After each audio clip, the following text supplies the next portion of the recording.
Hello everyone, Xeno What If here. For anyone who is new to my channel, do not forget to subscribe to my channel and also leave a comment down below for any suggestions for new video ideas. Here to bring in the movie of What If the Gate appeared in Battletech, Supreme Commander, Command and Conqueror universes. Link down description of the fanfiction of this What If. This is going to be one of the most epic crossovers of Gate. Thus the JSDF fought there. Battletech, Supreme Commander, Command and Conqueror universes, the ultimate epic crossover. Listen here YouTube. I do not own anything and this is not a scam. Chapter 1. The Unknown Gate. The alliance between the United Earth Federation and the Aeon Illuminate was a testament to a hard-won peace. On a newly colonized world, the gleaming, utilitarian structures of the UEF stood not far from the elegant, flowing architecture of the Illuminate, a symbol of unity for both humans and the enlightened beings alike. That peace was shattered in an instant. A rift tore open in the sky above the planet, a massive, shimmering gate of unknown energy. Before any alarms could even sound, hostile forces poured through. But they were not Cybrans, nor any known foe. They were figures from myth and legend, knights in steel plate, hulking orcs wielding crude axes, and in the sky, the silhouettes of dragons blotting out the sun. Chaos threatened to erupt, but the Allied military response was swift and disciplined. UEF mech marines and Aeon Thistle tanks advanced in a coordinated line, their fire deliberate. The air crackled with the solid thump of UEF ballistic cannons and the searing hiss of Aeon plasma. From a secure command center, Commander Dominic Max, the new leader of the UEF, watched the tactical feeds. His face was a mask of grim confusion. What in the world is going on here? Sir, we have no idea, a UEF lieutenant responded, his voice tight. Unknown enemy forces have appeared out of nowhere. We cannot discern their intentions. A calm, melodic voice cut in over the comms, an Aeon officer. Thankfully, all civilians in the sector are secure. We have ensured their safety. Dominic let out a controlled breath. Acknowledged. Your forces have our thanks. Once the immediate threat is neutralized, we are going through that gate. I want answers. On the ground, the order became action. The earth shook as UEF Demolisher mobile artillery unleashed hellish barrages, reducing fantasy-grade fortifications to splinters and dust. Alongside them, Aeon land scouts hovered gracefully, their plasma cannons vaporizing armored knights where they stood. It was a brutal clash of science against sorcery, of future against the ancient past. But this gate was not alone. Elsewhere, universe of Command and Conquer. In a GDI-controlled metropolis, an identical portal swirled into existence above the cityscape. Panic surged, but GDI training held. Pitbulls and rig vehicles sped through the streets, their loudspeakers directing civilians to safety as infantry established perimeter lines. Riflemen squad to command. Unknown hostiles. They're not nod. I repeat, unknown forces. From the gate, the same medieval army descended, only to be met by a storm of lead and steel. GDI riflemen laid down suppressing fire while missile squads launched volleys at winged drakes. The sky thrummed with the rotors of hammerhead gunships, their chin-mounted guns shredding enemy lines. Who the hell are these guys? A missile trooper yelled over the comms. No idea. Report this to Commander Shepard, now. Brigadier General Mark Jameson Shepard stared at the incoming data feeds, his jaw set. He had faced down Kane's fanatics and Tiberium mutants, but never this. Bring in the heavy assets, he ordered, his voice low and steady. I want Titans on the front line and behemoths providing artillery support. Nothing gets through. Elsewhere, universe of Battletech. On a planet recently secured by the Oregon Restoration, the story repeated. A third gate loomed over the arid landscape, disgorging its anachronistic army. Princess Kamea Arana received the report in her throne room, a somber look on her face. Lord Madeira placed a comforting hand on her shoulder as the holographic displays showed the battle unfolding. Oregon forces were already engaged. A lance of medium scorpion and heavy battleaxe battlemechs stomped forward, their autocannons and lasers cutting swaths through ranks of orcs. Overhead, a red kite attack VTOL streaked by, unleashing a salvo of rockets into a cluster of enemy knights. I repeat, enemy forces are losing ground, but we have no ID on the hostiles, an Argus soldier reported. Are we fighting something from a history book? Another voice crackled with disbelief. Orcs. Dragons. Focus. A more senior sergeant barked. Take this seriously. The priority is that we have 0 civilian casualties. Maintain that record. Kamea leaned forward, her decision made. Well done, all of you, she said, her voice clear and commanding over the command network. Continue to secure our people. Once the area is safe, we will send a scouting force through that gate. We must know what is on the other side.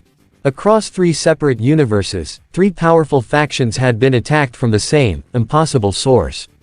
It was not an invasion from a rival state or a known enemy, but an assault from another realm of existence entirely. And as the last echoes of battle died down, the same order was given in each world: prepare to cross over. Fate, it seemed, had opened a door, and now they had no choice but to walk through it. Chapter 2. First Contact, Forward Bases. The 3 gates stood silent now, their initial onslaught repelled. But the commanders of the 3 armies knew this was only a prelude. The order was given, and through each portal, the combined might of science and steel began its advance into the unknown. Zone Alpha. UEF Eon illuminate beachhead. The air hummed with the resonant energy of Eon architecture and the gritty industrial sounds of UEF construction. ACUs, armored command units, stood like titanic sentinels as their nano-assemblers worked at a blinding pace, erecting power generators, mass extractors, and formidable walls of defense. Commander Dominic Max watched the base take shape, a sprawling, efficient machine of war. Above, C-18 star lifters ferried in prefabricated structures, while flights of wasps patrolled the skies. On the ground, columns of mech marines and MA-12 strikers moved out to establish a perimeter, their movements synchronized with the graceful hover tanks of their Eon allies. His counterpart, the Eon representative avatar of Tekala, approached, her form serene amidst the chaos. The land resists our presence, she intoned, her voice like a soft chime. But harmony will be imposed. Our scouts report a continent of conflicting energies, primitive, yet potent. Dominic nodded, gesturing to the holographic map. Then we'll impose order. This is our beachhead. We secure it, we expand it, and then we find out who, or what, attacked us. Zone Beta. GDI Fortress. The GDI arrival was a textbook deployment of shock and awe. Mobile construction vehicles deployed with a ground-shaking rumble, unfolding into command posts and barracks almost instantly. The air filled with the distinct roar of mammoth tank engines and the sharp crack of railguns from watchful Predator tanks. On the ground, Sergeant Paul Cortez barked orders, his power armor amplifying his voice. I want a perimeter wall here, here, and here. Slingshots on the high ground, and I need scanner coverage yesterday. The GDI base was a bastion of hardened alloy and crystalline blue tiberium-based power. Turrets snapped into place, and a shimmering disruption tower field flickered to life over the central structures. High above, a flight of Firehawk jets broke formation, streaking into the distance on a reconnaissance pattern. It was one of their long-range patrols, a Hurricane-class airship, that made the first contact. The pilot's voice crackled over Cortez's comm. Sir, you're not going to believe this. I've got visual on a second, unidentified force. They're deploying giant walking robots. Advanced tech, non-hostile, for now. Cortez frowned. Maintain distance and observe. Report all findings. It seems we're not the only guests in this lovely neighborhood. Zone Gamma, Oregon Bivouac. The Oregon arrival was less about overwhelming scale and more about rugged adaptability. Their vehicles, like the Gurzel tanks and Skanda hover tanks, fanned out, using the natural terrain for cover. A pack hunter scout, mech, its actuators nearly silent, scaled a rocky outcrop to provide overwatch. From the cockpit of her Royal Atlas, Princess Kamea directed the setup. Establish the forward outpost. I want sensor drones deployed and the Red Kite VTOLs on rotating patrol. We do not know what indigenous life is here. One of her scouts, a Scorpion medium, mech moving on all fours for stability, reported in. Your Highness, I have visual on indigenous inhabitants. Humanoid, but with animalistic features. They haven't spotted me. They seem to be observing the gate from a distance. They appear primitive, but cautious. Excellent work. Do not engage. Withdraw and mark their location for study, Kamea ordered, a thoughtful look on her face. We are the intruders here. Let us not make ourselves into monsters. The Council of Fires. Days later, the initial scouting reports converged. In a neutral valley between the three expanding territories, a meeting was arranged. It was a scene of profound technological dissonance. From the UEF-Eon Alliance came Commander Dominic and Avatar of Tekala, flanked by hulking heavy assault bots. From GDI came Brigadier General Mark Jameson Shepard himself, his presence commanding, with Cortez and a squad of zone troopers in attendance. The Oregon Coalition was represented by Princess Kamea and the Venerable Raju Montgomery, standing before their towering Griffin and Black Knight battlemechs. The explanations that followed were staggering. Tales of the Infinite War, of Tiberium and the Brotherhood of Nod, of the Oregon Restoration and Succession Wars. Shepard listened, his astonishment barely concealed. "You've colonized other planets. As a matter of course?" he asked, the concept a distant dream for a GDI still healing a scarred Earth. "We have faced different hells," Dominic stated, his voice gravelly.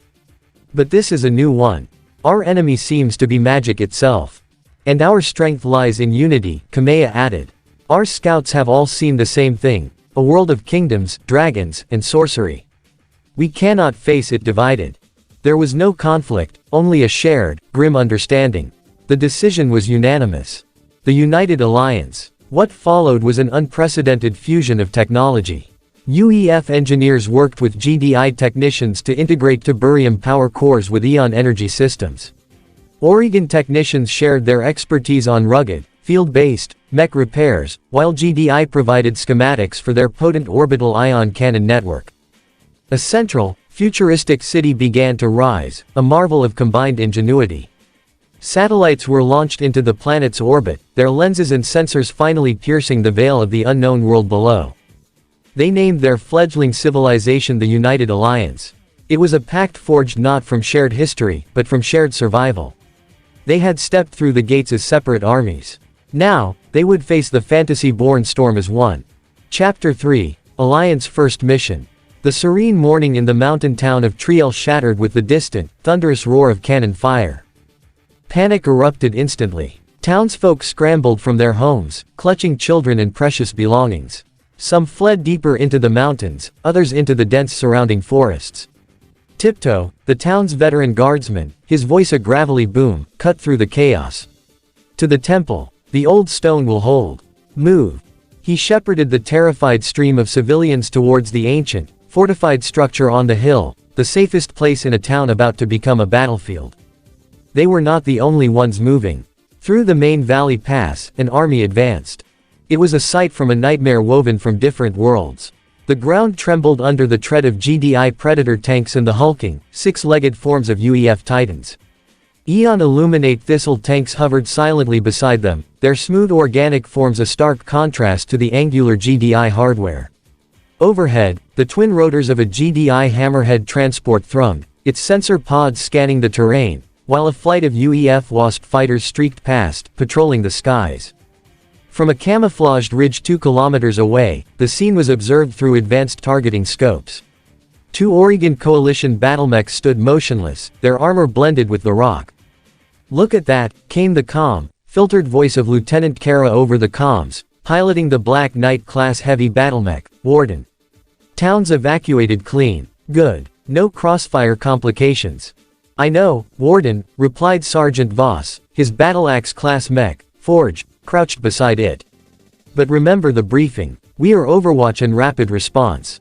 We do not engage unless the civvies are directly threatened. We stay ghosts until then." "Understood," Kara acknowledged. "Try not to give our position away." "Crossbow, you read."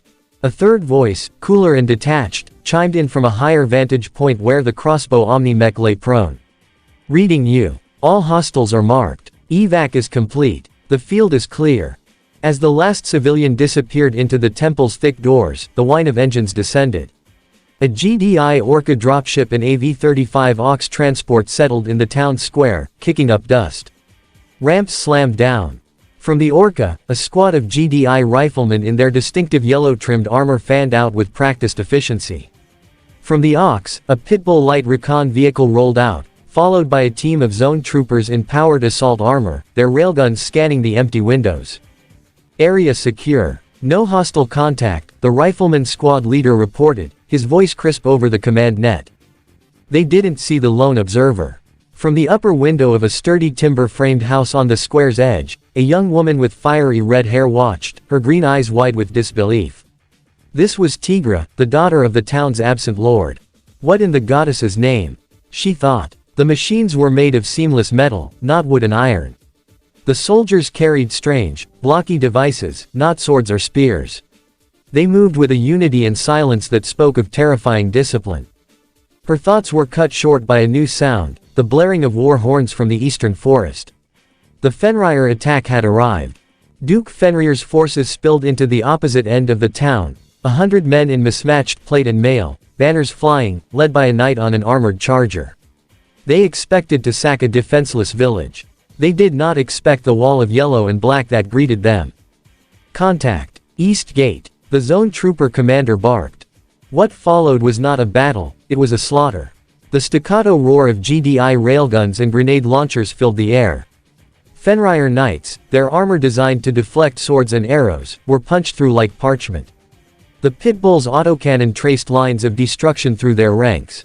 The Predator tanks, holding position, fired with deafening booms, turning the charging cavalry into a cloud of dirt, flesh, and shattered metal. From her window, Tigra watched, hand over her mouth, equal parts horrified and awestruck. These strangers had turned a feared army into a panicked, fleeing mob in less than a minute. Knights of the realm, what are these people? Cried a Fenrir captain, just before a zone trooper's railgun round vaporized his chest plate. The few surviving Fenrir soldiers tried to rally around a massive, rock-skinned earth dragon they had brought as a siege beast. It roared, shaking the very houses. It never got to attack. From the ridge, 2 silent streaks of light lanced down. Twin PPC beams from the hidden crossbow pierced the dragon's thick hide at its shoulder joint. Simultaneously, a salvo of LRMs from the battleaxe streaked in, hammering its flank. The beast bellowed in pain and confusion. The GDI forces didn't miss a beat. Heavy armor. Bring it down. A mammoth tank, its dual railguns rotating, fired. The high-velocity penetrators struck with the force of small meteors. From above, an onerous attack VTOL from the Oregon forces swooped in, peppering the dragon's head with laser fire. The coordinated assault was overwhelming. The Earth Dragon, a terror of the medieval battlefield, collapsed, its rocky hide cracked and smoking. Tigra could only stare, her mind reeling. Machines that fly. Weapons that shoot light and thunder. They killed a dragon, like it was nothing. The fight was over. The Fenrir force was shattered, survivors throwing down their weapons. GDI riflemen moved forward, securing prisoners with efficient, non-lethal force. As the dust settled, a pair of zone troopers approached Tigra's house, having spotted movement. Their heavy armor clanked as they entered the main hall. Tigra stood her ground, heart hammering, clutching a ceremonial dagger. One trooper raised a hand, palm out, and retracted his helmet visor, revealing a stern but not unkind face. Easy. We're not here to harm you. Are you injured? The voice, human and calm, broke through her fear. She lowered the dagger slightly. I am unhurt. Who are you? We're here to help, the trooper said. This area is secure. You should come with us to a safe location. Our commanders would like to speak with the local leadership. Before she could answer, the door burst open again. A young woman with silver hair and keen, intelligent eyes rushed in, Eleanor, Tigra's scholarly friend who had been hiding in the cellar. She looked past Tigra, her gaze instantly locking onto the zone trooper's armor, studying its seams, the glow of its power unit, the material of its railgun. Fascinating, Eleanor breathed, all fear forgotten in the face of unprecedented technology. Non-ferrous composite plating. Is that a hydrogen microcell power source? The kinematic design is utterly revolutionary. The zone trooper blinked, taken aback by the technical analysis. Ma'am, we need to evac you both. Tigra looked at Eleanor's enthralled face, then back at the soldier. A strange calm settled over her. These were not demons or monsters. They were soldiers, from somewhere unimaginable. And they had just saved her town. She sheathed her dagger and stood straight, the bearing of nobility returning to her. Very well. Take us to your commanders. Chapter 4, Negotiations. The interior of the GDI Orca was like nothing Tigra or Eleanor had ever experienced, a symphony of muted engine hums, cool recycled air, and soft blue light from countless screens. They sat strapped into harnesses, watching through a viewport as the town of Triel shrank below them, replaced by the sprawling, impossible vista of the United Alliance forward operating base. It was a city of steel and light planted in the wilderness.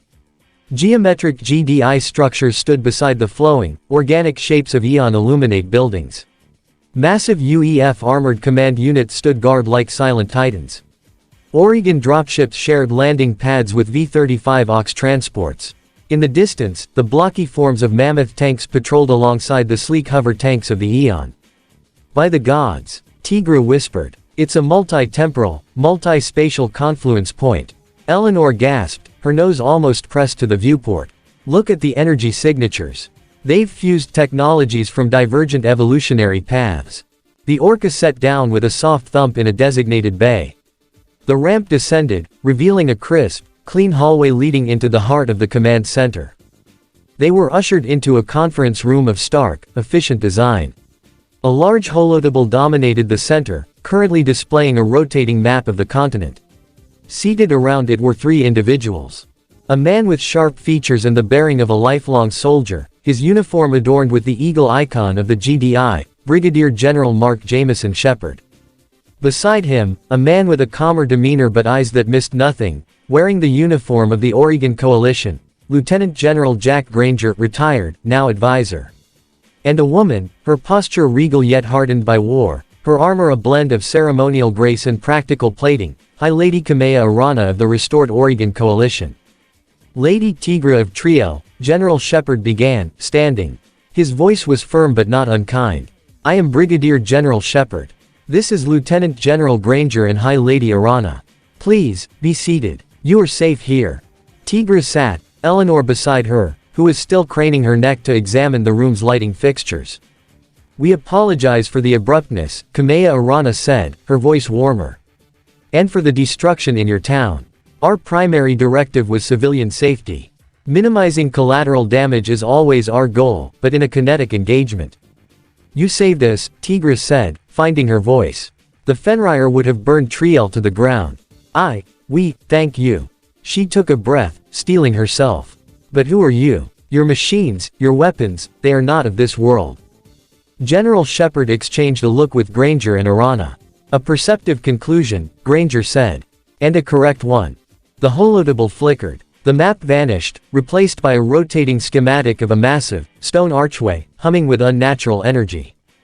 Approximately 6 months ago, Shepard explained, these gates began appearing in our worlds. In the GDI's Tiberium-ravaged Earth, in the war-torn star systems of the Eon Illuminate and UEF, and in the periphery of the Oregon Coalition. They are stable wormholes. Through them came invaders, forces we did not recognize, attacking our homes. We fought them back, and in doing so, discovered each other.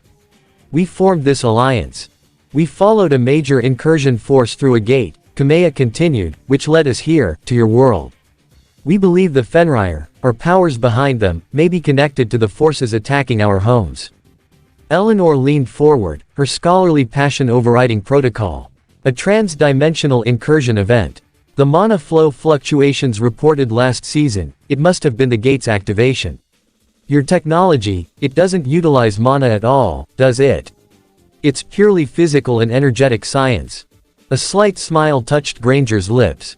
Correct, miss.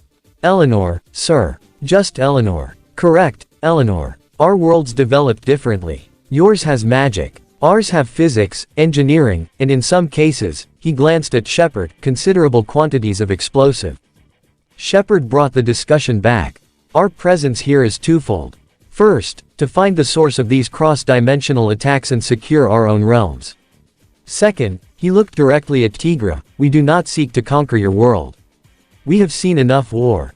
Our intelligence suggests your nation, and many others, are caught in the machinations of corrupt nobles like Duke Fenrir. Tigra's heart leapt. You know of him. We have been observing, Kamea said gently. We see a kingdom strained by corruption, leaving its people undefended. We have the capacity to help. Help? How? Tigra asked. By offer of alliance, Shepard stated plainly.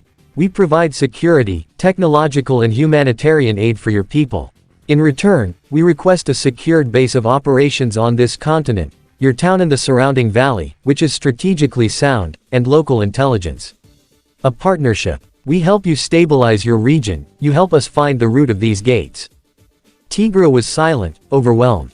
These were not just powerful warriors, they were offering a lifeline. She thought of her starving townsfolk, the unchecked banditry, the tyranny of distant, uncaring lords. She looked at Eleanor, who gave an eager, almost imperceptible nod. Tigra stood, drawing herself to her full height. She looked at the general, the lieutenant general, and the high lady. The people of Triel owe you their lives. I cannot speak for the entire kingdom, but I can speak for them. We accept your offer of alliance. She extended her hand. General Shepard stood and clasped her hand firmly. Granger and Arana nodded in agreement. Welcome to the alliance, Lady Tigra, Shepard said. Outside the conference room window, the sun glinted off the armor of a passing UEF Titan and the wings of an Eon Vultu gunship. The defense of one world had ended. The campaign for many was just beginning. Chapter 5. 5 years later. The special region had been remade. Not through conquest, but through the slow, inexorable pressure of superior organization, technology, and ideology. The United Alliance, a name spoken with a mixture of awe, gratitude, and fear by the local populace, had become the de facto superpower of this world. Tigra, once a modest city, was now a sprawling metropolis of gleaming towers and robust infrastructure, a testament to UEF engineering and Eon idealism. Its streets, once filled with the homeless and the desperate, now bustled with merchants, artisans, and students. The Tigra Miracle, as the bards called it, was the Alliance's greatest propaganda victory. A Guando HMTV, painted in bright medical colors, was a common sight, delivering aid to outlying villages. A Wayland mech recovery vehicle, once a tool of war, now patiently helped local farmers extract a stuck wagon or haul timber. The fall of Duke Fenrir's eternal empire had been the Alliance's crucible. The war had been a brutal, continent-spanning affair. The Fenaria, nightmarish creatures from the far north, had poured through passes thought impassable, only to be met by the cold mathematics of UEF artillery and the fanatical precision of Eon sniper bots. The ground had shaken under the tread of GDI mammoth tanks and the feet of Oregon battlemechs. The Black Knight of Kamea Arana, its paint scarred but its spirit unbroken, had become a symbol of righteous fury, leading the charge that shattered Fenrir's final legion. The victory solidified the Alliance's bonds. The initial, tense cooperation between the UEF and Eon commanders had, through shared trials, evolved into genuine respect. The GDI, initially wary, had found in the Oregon's kindred spirits, soldiers who understood the weight of command and the cost of freedom. Kamea Arana, once a displaced noble, now stood as a respected leader among Titans, her diplomatic skill as vital as any weapon system. The discovery sent ripples through the Alliance High Command. A seismic event in the northern mountains had uncovered an ancient structure, and within it, a shimmering portal identical to the ones that had brought them all here. Before a full expedition could be mounted, the gate activated. A sleek, modern helicopter, its rotors thumping, emerged first, scanning the perimeter. Then, a convoy of lightly armored vehicles, carrying soldiers in distinctive pixelated camouflage. They moved with professional precision, securing a perimeter around the gate and establishing a small, fortified compound within hours. The GDI sniper team, hidden 2 kilometers away, had a perfect view. Their spotter, a veteran of the Tiberium Wars, lowered his binoculars. No Tiberium filtration units. No heavy exosuits. They're breathing the air like it's nothing. Tech level, early 21st century. Maybe a little more. The team leader, a zone trooper on a reconnaissance detail, patched into command. Command, this is GHOST-6. We have activity at the northern anomaly. Confirmation, a new gate has opened. Emergent force is, human. Modern conventional military. Markings indicate Japanese self-defense force. No visible energy weapons, no walkers. They look like they're from an old history holodisk. At Alliance HQ, a converted UEF command center integrated with Oregon architecture, the news was met with a moment of contemplative silence. General Shepard studied the holographic feed. JSDF. A national military, not a unified Earth force. That complicates things. Lieutenant General Granger leaned back, a grin spreading across his weathered face. Complicates. Jack, This is the first simple thing we've seen in 5 years. They're human. They're organized. And they're way out of their league. We can work with this. Reasonable, Shepard agreed, a rare echo of his colleague's sentiment. They're establishing a position. They'll need to expand, need resources. They'll encounter the locals. And the locals will either flee to us for protection or sell them out to the nearest opportunistic baron. We need to control that first contact. The plan was classic Shepard: support, then reveal. The JSDF's first major operation would be the moment.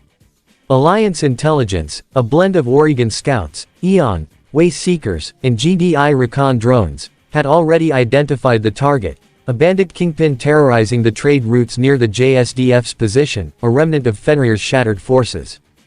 As the JSDF's mechanized infantry company moved out, confident in their helicopters and Type 16 maneuver combat vehicles, they were unaware of the eyes upon them. The bandits, however, were waiting. They had fortified a hillside pass, expecting the predictable Japanese advance. The ambush was sprung perfectly. JSDF point vehicles found their path blocked by fallen trees. Rocket-propelled grenades, crude but effective, streaked from hidden positions. A helicopter took a hit, spinning wildly before its pilot auto-rotated to a hard landing. It wasn't a JSDF airstrike. It was a sound unlike any other, the deep, rhythmic thud of massive, bipedal footsteps. From the flank, 3 forms emerged from the tree line. They were not the sleek, anime-inspired mechs of Japanese fiction. They were brutish, functional, and terrifying, GDI Titans. Their 150mm cannons spoke. The bandit positions erupted in geysers of earth and fire. Before the JSDF soldiers could process what they were seeing, a second wave of sound filled the air, the distinctive whine of Orca fighter craft streaking overhead, their plasma cannons silencing the remaining resistance with surgical precision. The silence that followed was deafening. A JSDF lieutenant, his face pale, stared at the 12-meter-tall war machine now standing motionless between him and the burning bandit camp. Its cockpit hatch hissed open. A man in the distinctive blue and white combat armor of a GDI officer climbed down, landing lightly on the grass. He walked towards the stunned Japanese soldiers, his hands raised in a gesture of peace, a calm smile on his face. He spoke in accented but clear Japanese, a language the Alliance's translators had been preparing for weeks. Greetings from the United Alliance. We saw you were in trouble. We hope this can be the beginning of a productive conversation. Days later, inside the JSDF's newly fortified compound at Alness Hill, a meeting of unprecedented scale took place. The Japanese commander, a seasoned colonel named Kengan, sat across from a delegation that defied belief. General Shepard and General Granger, representing the disciplined might of GDI. Kamea Arana, High Lady of the Oregon Coalition, her regal bearing a stark contrast to the military officers beside her. And 2 figures in stark, functional command suits, the UEF and Eon ACU commanders. The Eon's pale features and serene expression were particularly unsettling to the Japanese, who had no frame of reference for her kind. The briefing was thorough, lasting hours. The history of the gates. The fall of Fenrir. The nature of the alliance. The capabilities of their respective forces. When the UEF commander casually mentioned the ability to construct a fully functional battlemech from raw materials in under an hour, a JSDF intelligence officer quietly excused himself to get a glass of water. Colonel Kengan listened, his face a mask of professional calm, though his mind raced. He had come to this world expecting to be the dominant power. He now sat across from individuals who could, collectively, annihilate his entire expeditionary force before lunch and have his base dismantled and recycled by dinner. When the presentations were done, Shepard leaned forward. Colonel, we are not your enemy. This world is vast and full of threats we haven't even imagined. The alliance was formed for mutual survival and to build something better than what we left behind. We offer you the same opportunity. Not as a subordinate, but as a partner. Your people have skills, a perspective, and a connection to your world that we lack. We can learn from each other. Kengan looked at Kamea Arana. She met his gaze, her eyes holding the wisdom of a leader who had lost everything and rebuilt it through trust. They offered me the same, Colonel. It was the best decision I ever made. The offer hung in the air. Kengan thought of the endless resources of the special region, the magical creatures, the potential for Japan. He also thought of the firepower he had just witnessed, the effortless destruction of a force that had nearly overwhelmed his own best troops. He stood and extended his hand. The Japan Self-Defense Force accepts your offer of alliance, General Shepard. We have much to discuss. Granger's grin returned, wider than ever. That's the spirit, Colonel. Now, let's talk about those bandit kings you've been having trouble with. We've got a few ideas. Outside the compound, the setting sun glinted off the hulls of a UEFC-18 Star Lifter, a GDI V-35 Ox, and an Oregon on her transport parked in an uneasy but historic truce. The chessboard had just gained a new piece. And the game, as always, was far from over. Chapter 6. Helping out Italica. Joint Patrol Route Delta. 3 days after the summit. The joint patrol was Itami's idea, though he'd never admit it to his superiors. A mix of JSDF personnel, a GDI fireteam, and a pair of Oregon reconnaissance vehicles moving through the countryside served multiple purposes: show the flag, gather intelligence, and let his people see their new allies in action. Yuji Itami, bearer of the mysterious Jinrui Saizen Kansaku Kenkyusho, JSDF's 3rd Reconnaissance Regiment, walked alongside a GDI rifleman squad, their commander a grizzled sergeant named Chen who chewed something that looked like tobacco but smelled like industrial solvent. "So," Chen said, spitting a brown stream onto the grass, "you guys really don't have any mechs? Not even a light scout model?" Itami shrugged, his perpetually tired expression unchanged. "We have tanks. Helicopters. They work fine." "Tanks?" Chen shook his head with the pity of a man who'd seen mammoth tanks flatten buildings. "Wait till you see a behemoth in action. Railguns. Shoots through hills." Behind them, the 2 Oregon battlemechs strode with earth-shaking steps. They were Pumas, light scout models, barely 30 tons, but to the JSDF soldiers, they were impossible dreams given metal form. Kurata, the regiment's enthusiastic otaku, was practically vibrating. "Sergeant Chen. Sergeant Chen." Kurata bounced alongside the GDI veteran. "Can I get a closer look? The articulation on those leg joints, is that myomer? I read about myomer." Chen glanced at the mechs, then back at Kurata. "Kid, if you get close enough to touch one, the pilot might decide you're a target. Those Oregon types are friendly, but they're jumpy. 5 years of civil war does that." Shino Kuribayashi, the regiment's sword specialist, walked in silence, her hand never far from her katana. She watched the mechs with the calculating eyes of a warrior assessing a potential opponent. The conclusion was always the same: there was no scenario where she won. The patrol's objective was simple: reconnoiter the trade routes leading to Italica, a town under imperial control but increasingly independent in its loyalties. The empire proper was in chaos since the gates opened, and opportunistic lords were testing their strength. What they found was a village under siege. Smoke rose on the horizon. Not the controlled smoke of cooking fires, but the black, greasy columns of burning buildings. Itami's radio crackled. "Multiple contacts, bearing 270. Looks like a raiding party. Civilian signatures detected." The patrol crested a hill and saw the nightmare below. A mixed force of bandits, remnants of Fenrir's shattered legions, by their crude insignia, were tearing through a farming village. The defenders, a handful of local militia with spears and bows, were being systematically butchered. Itami didn't hesitate. JSDF element, move to intercept. Non-combatant evacuation priority. Sergeant Chen was already on the GDI tactical net.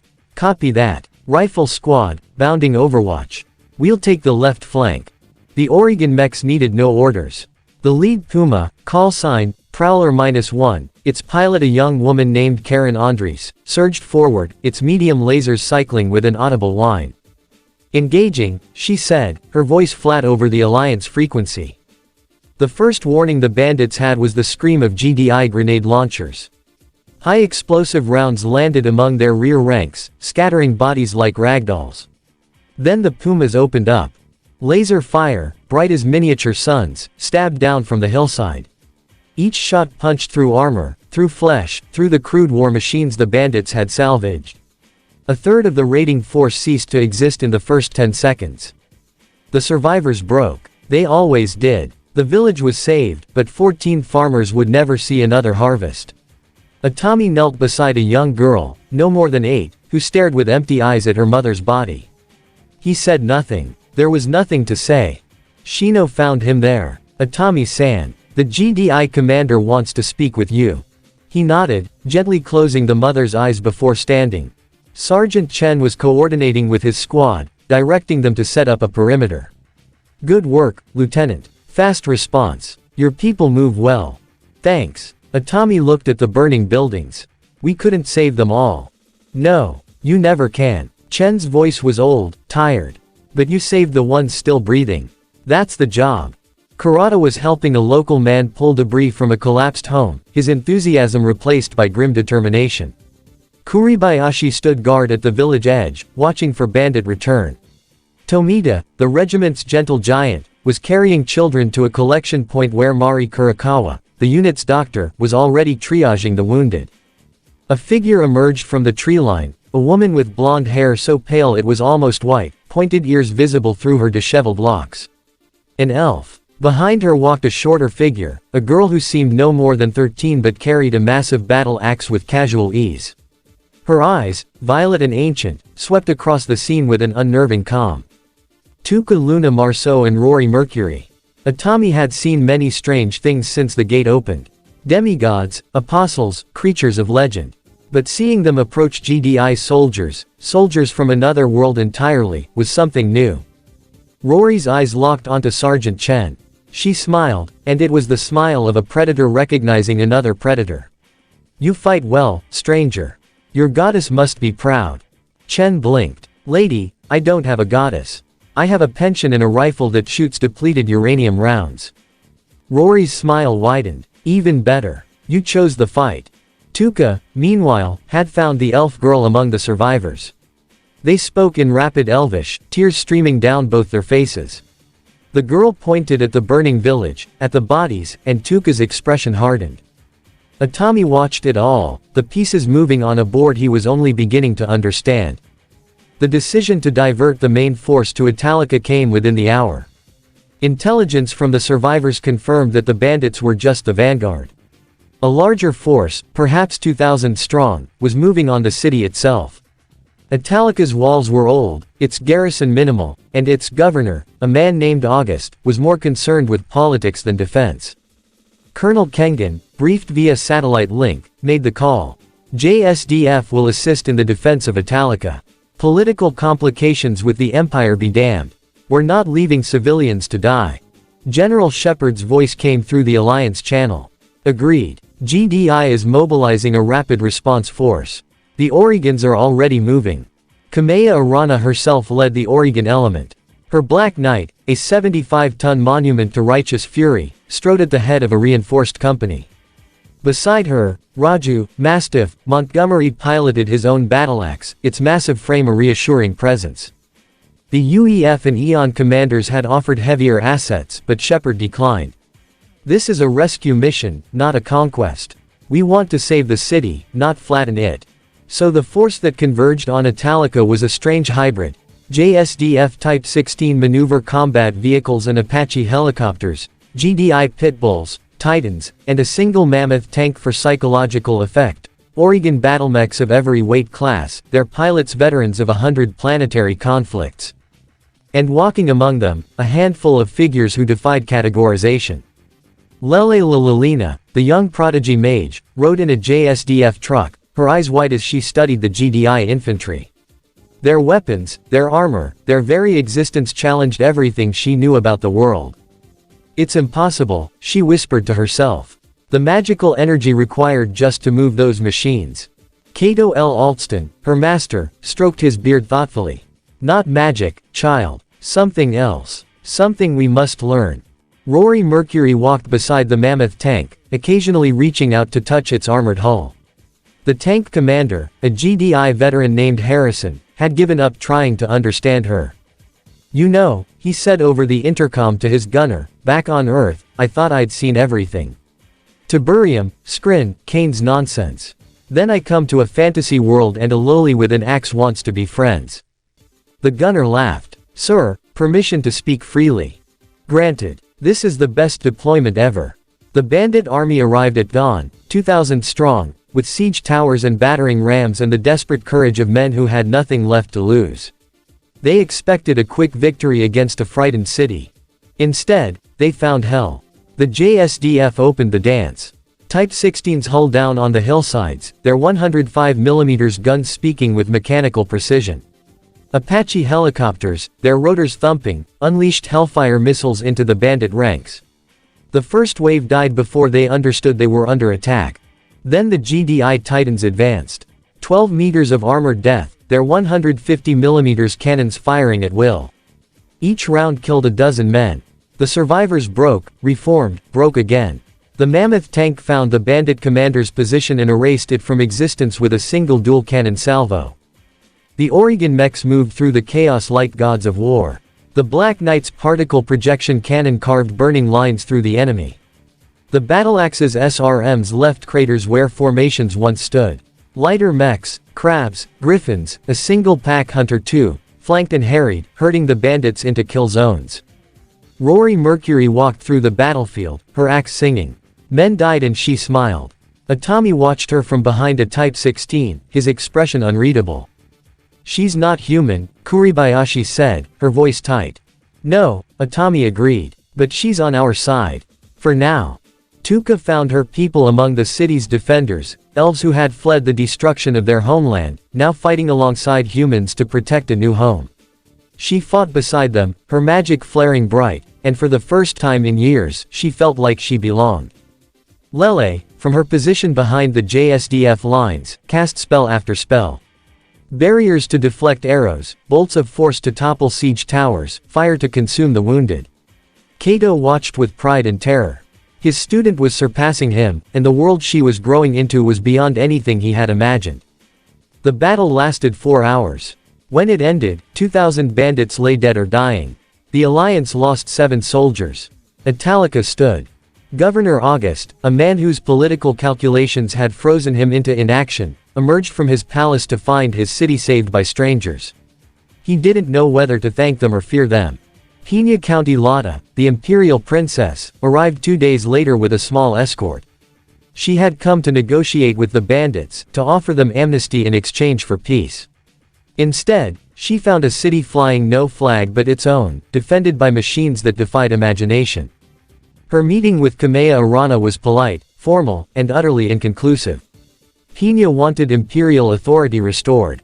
Kamea wanted the people of Italica to choose their own future. The two women regarded each other across a table, recognizing a kindred spirit and an implacable obstacle. Boza's company Palesti, Pina's ever-loyal knight, stood behind her princess, her hand never far from her sword. Across the room, GDI Sergeant Chen leaned against a wall, cleaning his fingernails with a combat knife. Their eyes met. Boza's looked away first. Hamilton Uno Ruhr, the princess's gentle attendant, found herself fascinated by the JSDF doctor, Mari Kurakawa. The healer's methods, no magic, no prayers, just science and skill, were strange but effective. She asked endless questions, taking notes in a small book. Zorzel El Caesar, Pina's elder brother, was notably absent. He had his own plans, his own ambitions, and the arrival of these new powers was either an opportunity or a threat. He hadn't decided which. The Alliance force withdrew from Italica, leaving behind a reinforced JSDF company and a single GDI liaison team. The city would rebuild. The people would remember. On the march back to Alnus Hill, Atami found himself walking beside Kamea Arana. The High Lady had dismounted from her Black Knight, preferring to stretch her legs among the soldiers. "You did well today, Lieutenant," she said. "Your people fought with honor." Atami shrugged. "We did our job. That's what honor looks like, sometimes." She was quiet for a moment. "My people thought honor was glory, was victory, was dying for a cause. Then we lost everything, and I learned that honor is just doing the next right thing. Even when no one's watching." Atami considered this. In Japan, we have a saying. The nail that sticks up gets hammered down. We're not raised to stand out. And yet here you are. Standing with gods and mechs and ancient magic. Being the nail that won't stay down. He almost smiled. "I guess so." At the JSDF base, Colonel Kengan received the reports with growing concern. The battle had been a victory, but it had also revealed the vast gap between his forces and their new allies. The JSDF was professional, well-trained, well-equipped by Earth standards. But against the GDI, against the Oregons, against the terrifying industrial capacity of the UEF and Eon. They were a speed bump. A respectable speed bump, but a speed bump nonetheless. The representatives from the Alliance, Kamea Arana, General Shepard, and a UEF commander named Dominic Maddock, sat across from him in the briefing room. Behind them, holographic displays showed the full extent of their forces. "Colonel," Shepard said, "we've shown you what we can do. Now we need to show you what we're willing to share. Technology, tactics, intelligence. Not because we're generous, but because a strong ally is better than a weak one. And because," he paused, choosing his words carefully, "because there are things in this world, and beyond it, that none of us can face alone. The gates are still opening. We don't know what comes next." Kengan looked at Kamea. She nodded slightly. He looked at Maddock, whose face revealed nothing. "What do you want from Japan?" he asked. "Representation," Maddock said. "A voice. A partner in this strange new reality. Your world has resources, population, industrial capacity. More importantly, your world has something we've all lost, a home that isn't at war. We want to keep it that way. We want to make sure the wars of this world don't spill through the gates into yours." The offer was clear. Not conquest, not subjugation, but alliance. Protection in exchange for partnership. Kengan thought of his prime minister, of the politicians in Tokyo who would see only opportunity in this new world. He thought of the soldiers under his command, the lives he was responsible for. He thought of the bandits at Italica, and the children he had seen saved. "I'll send your proposal to Tokyo," he said. "But speaking personally, I think Japan would be foolish to refuse." Maddock almost smiled. "Speaking personally, Colonel, I think you're right." Chapter 7. The Meeting of Realities. Alness Hill Alliance Headquarters. 1 week after the Battle of Italica. The chamber was unlike anything the JSDF had ever hosted.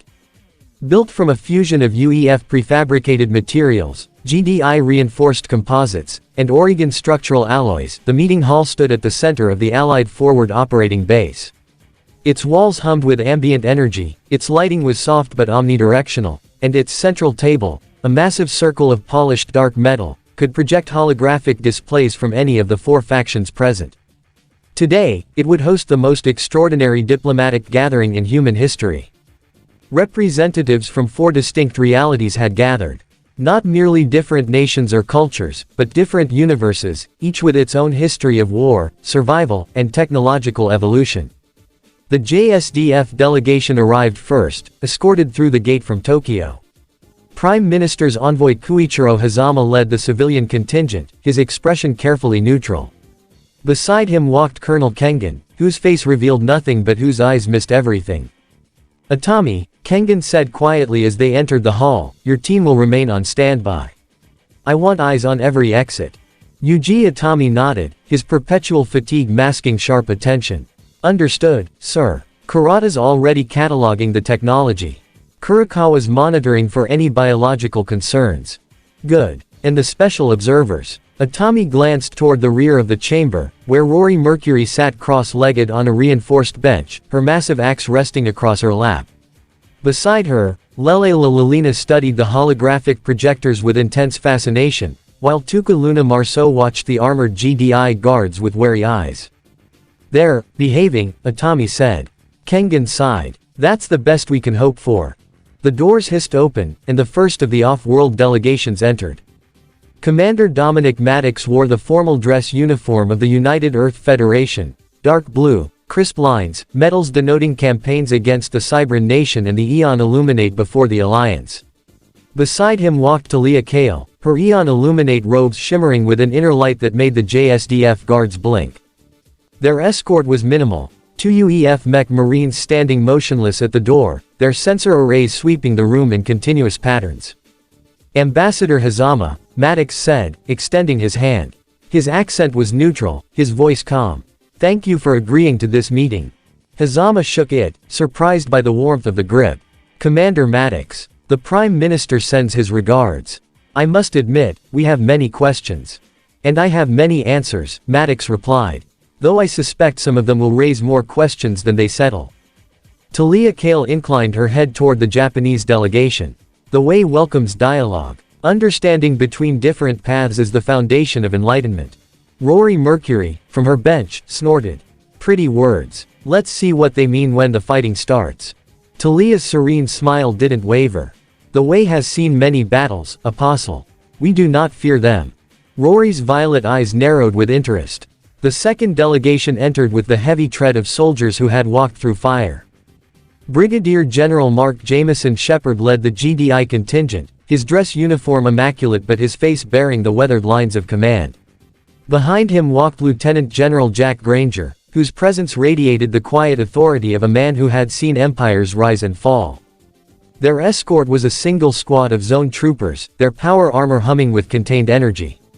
Even without helmets, they moved with the predatory grace of enhanced warriors. General Shepard, Hazama said, offering his hand. We received your briefing. The situation you described. Tiberium, the Brotherhood of Nod, the Skrin invasion. Hard to believe, Shepard agreed, shaking firmly. I know. But every word is true. And every word matters because the gates don't discriminate. What happened in my world could happen in yours. General Granger spoke, his voice softer but no less firm. The Prime Minister's concerns about contamination are valid. We've spent decades containing Tiberium. We have protocols. We're willing to share them. That's generous, Hazama said carefully. It's survival, Granger corrected. Tiberium doesn't care about politics. Neither do we.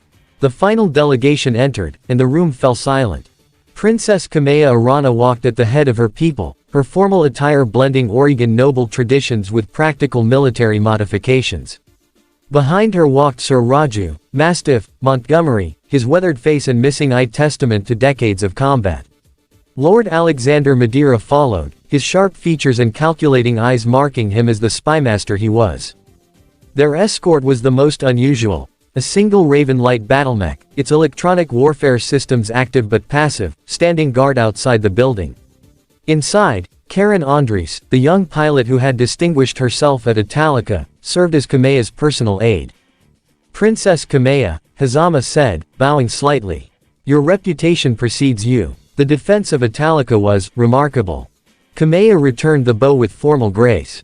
Ambassador Hazama, the people of Italica deserved protection. We provided what we could. Her gaze swept the room, taking in the other delegations. It seems we are all here to discuss something larger than a single city. Maddox nodded. We are. Please, everyone, take your seats. What we have to discuss will take time. The holographic displays flickered to life, showing maps, timelines, and data streams from 3 distinct realities. Hazama spoke first. The Japanese government acknowledges the extraordinary circumstances that have brought us together. Our world, this Earth, has no experience with interstellar colonization, no contact with alien species, no history of the conflicts you have described. We are new to this. New isn't weakness, Maddox said.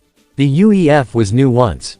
So was the Illuminate. We learned. We adapted. We survived.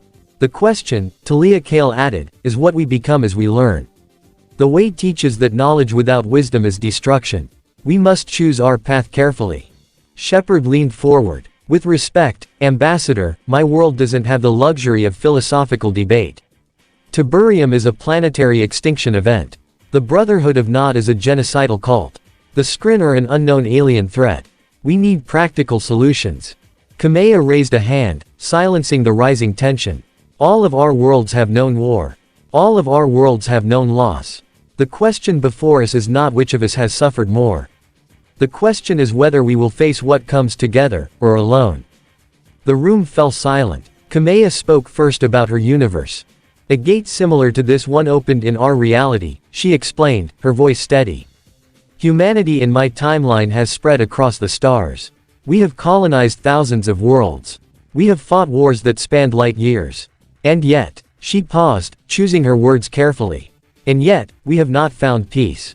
The succession wars, the clan invasion, the word of Blake jihad, conflict follows humanity wherever we go. Hazama's face paled slightly. Thousands of worlds. Our technology allows for faster than light travel, Kamea confirmed. Battlemechs, the war machines you saw at Italica, or the culmination of centuries of military evolution. They are not the largest weapons we possess, nor the most destructive. But they are iconic. The battlemech, Hazama repeated slowly. You call them that because they are the primary instruments of war, Raju, Mastiff, Montgomery interjected, his voice gruff. Planets have been won and lost by the actions of a single lance of mechs. They are not invincible, nothing is, but they are the most effective combined arms platform ever devised. Shepard studied the holographic display showing a Black Knight in combat. How do they compare to GDI Titans? Favorably, Kamea admitted. Your Titans are powerful, but they lack the versatility of a battlemech. Energy weapons, ballistic cannons, missile systems, electronic warfare, mech can carry all of these. Your Titans are specialized. Ours are generalists. A trade-off, Shepard acknowledged. But your mechs are also much larger targets. Larger targets, yes, but also much more heavily armored. The discussion continued for hours, each faction detailing its history, its technology, and its fears. The JSDF representatives listened, took notes, and asked questions that grew increasingly sophisticated as the day wore on. It was Dominic Maddox who introduced the concept that would reshape the entire discussion. We've been operating under the assumption that these gates are random, he said, calling up a new holographic display. That they appeared without purpose or design. But I've been analyzing the energy signatures, the quantum fluctuations, the dimensional harmonics. And I've reached a different conclusion. He paused, letting the weight of his words settle. These gates are not random. They are connected. And they are not merely connecting two worlds, they are connecting many. What we are seeing is the manifestation of multiverse theory. The gates are stable wormholes between parallel realities, each with its own history, its own technology, its own threats. The room erupted into murmurs. You're suggesting, Hazama said slowly, that there could be more gates. More worlds. More everything, Maddox confirmed. If my calculations are correct, the gates are part of a larger network. We've seen 3 connections so far, my universe, Shepard's universe, Kamea's universe, and yours. But there could be dozens. Hundreds. Each one a potential ally. Or a potential enemy. Talia Kale closed her eyes, her expression troubled. The way speaks of infinite paths, infinite possibilities. I always thought it was metaphor. But if what you say is true. It's not metaphor, Maddox said. It's physics. Or rather, it's physics we don't fully understand yet. But we need to understand it. Because if the gates are stable, they're not going away. And if they're not random, someone, or something, created them. The implication hung in the air like a blade. The meeting adjourned in the late afternoon, with agreements to continue discussions the following day. The delegations returned to their quarters, their minds full of possibilities and warnings. But while the leaders talked, something else moved through the gate. The portal shimmered, and figures emerged. They were human, mostly. But cybernetic enhancements gleamed beneath their robes, and their eyes held the fanatical light of true believers. The word of Blake had come to this new reality, and they had not come in peace. Presenter Strider led the advance element, his mechanical legs carrying him silently across the alien soil. Behind him, 20 Mene Domini, the cybernetically perfected warriors of the Blakist cause, spread out in tactical formation. So, Strider murmured, his voice a whisper of synthetic harmonics, this is the promised land. The place where realities meet. Where technology from 100 worlds converges. His subordinate, a woman named Vasili, knelt beside him, her optical implants scanning the horizon. Presenter, we've detected multiple energy signatures. Advanced. Some beyond our understanding. Good. Strider smiled, and the expression was not pleasant. The Master's vision requires sacrifice. It requires chaos. And it requires technology, all the technology we can acquire. These new realities. He spread his arms, embracing the possibilities. They are a gift, and we will accept that gift with fire and faith. The Mene Domini moved into the shadows, unnoticed by the distracted defenders. But the word of Blake was not alone. A second group emerged from a different gate, or perhaps the same gate, at a different time. Their armor was sleek, their weapons unfamiliar, their faces hidden behind featureless helmets. The Sir Bran army had arrived. Unlike the fanatical Blakists, the Sir Bran moved with military precision, their discipline absolute. Their leader, a tall figure whose only identifying mark was a crimson stripe on his shoulder, raised a hand, and his soldiers froze. Reality shift confirmed, he said, his voice emotionless. Multiverse convergence point identified. Primary objective, reconnaissance. Secondary objective, asset acquisition. Tertiary objective, elimination of hostiles. His second-in-command nodded. Estimated opposition. Unknown. Assume high. Deploy stealth units. Report all findings within standard cycle. The Sir Brand soldiers vanished into the landscape, their camouflage systems rendering them almost invisible to both eyes and sensors. Back at the Alliance headquarters, the leaders continued their discussions, unaware of the new players entering the game. Dominic Maddox studied his quantum readouts, frowning at a fluctuation he couldn't explain. Talia Kale meditated, seeking guidance from the way that felt suddenly distant. General Shepard reviewed GDI patrol routes, satisfied with his security. Princess Kamea stood on a balcony, looking out at the stars of this unfamiliar world. Something is coming, she murmured to herself. Raju Montgomery stood beside her, his old eyes scanning the darkness. Something always is, child. The question is whether we'll be ready when it arrives. In the shadows at the edge of the base, a single Mene Domini operative watched the lights of the headquarters and smiled. The real war, he thought, had not yet begun. Chapter 8. Helping the Dark Elves. The United Alliance metropolis. 3 days after the summit. The city that had risen around the crossroads of the gates was unlike anything the fantasy world had ever seen. Towers of UEF prefabricated alloy stood beside Eon crystalline spires. GDI reinforced bunkers anchored the defensive perimeter, while Oregon repair bays hummed with the activity of technicians maintaining battlemechs. The streets were clean, wide, and illuminated by a combination of solar panels, quantum energy converters, and the strange, neutral power sources the Eon called the Way's Gift. It was a monument to cooperation. A testament to what happened when enemies chose to become allies. The JSDF had established a permanent liaison office. Merchants from Italica had begun trading with the Alliance quartermasters. Refugees, human, elf, dwarf, and demi-human, had started arriving, seeking the protection that only this impossible alliance could provide. And in the center of it all, the United Alliance metropolis stood as a beacon of hope in a world that had known only war. But hope, as General Mark Jameson Shepard knew, was a fragile thing.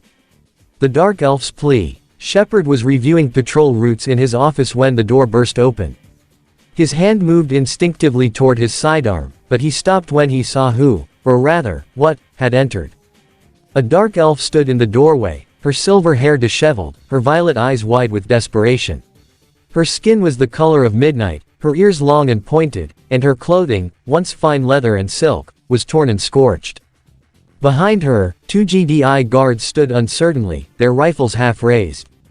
"Sir," one of them said, "she just ran past. We couldn't." Shepard raised a hand, silencing the guard. He studied the dark elf for a long moment, taking in her labored breathing, the soot on her face, the way her hands trembled. "Excuse me, ma'am," he said, his voice calm but firm. "I'm going to ask you why you're here. Take your time, you're safe now." The dark elf swallowed hard, her composure cracking. "Please," she said, her accent musical but strained. "My village. The dragon, it came at dawn. Fire from the sky. We fought, but..." She closed her eyes, and a tear traced a path through the soot.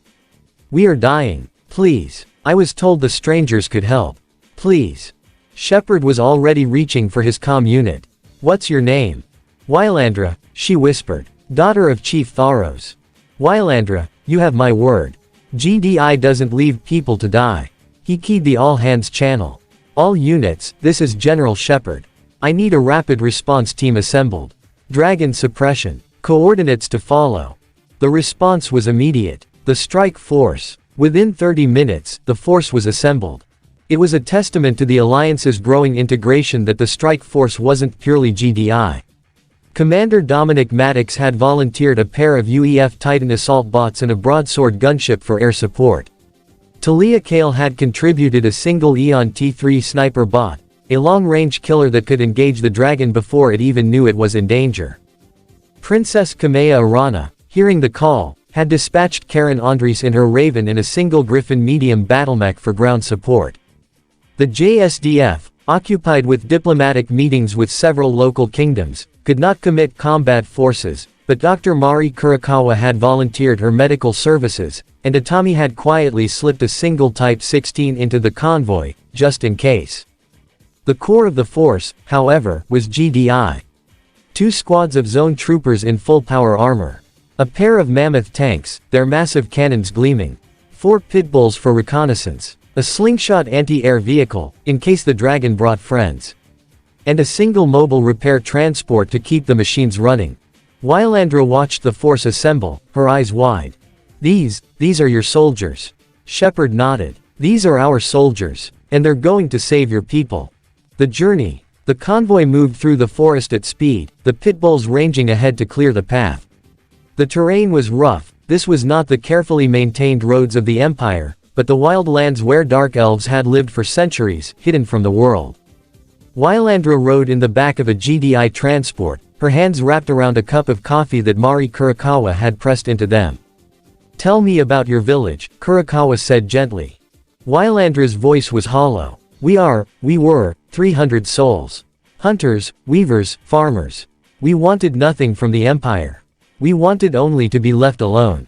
She looked down at the coffee, watching the steam rise. The dragon came from the mountains. It demanded tribute. Food, gold, blood. My father refused. So it burned the granary first.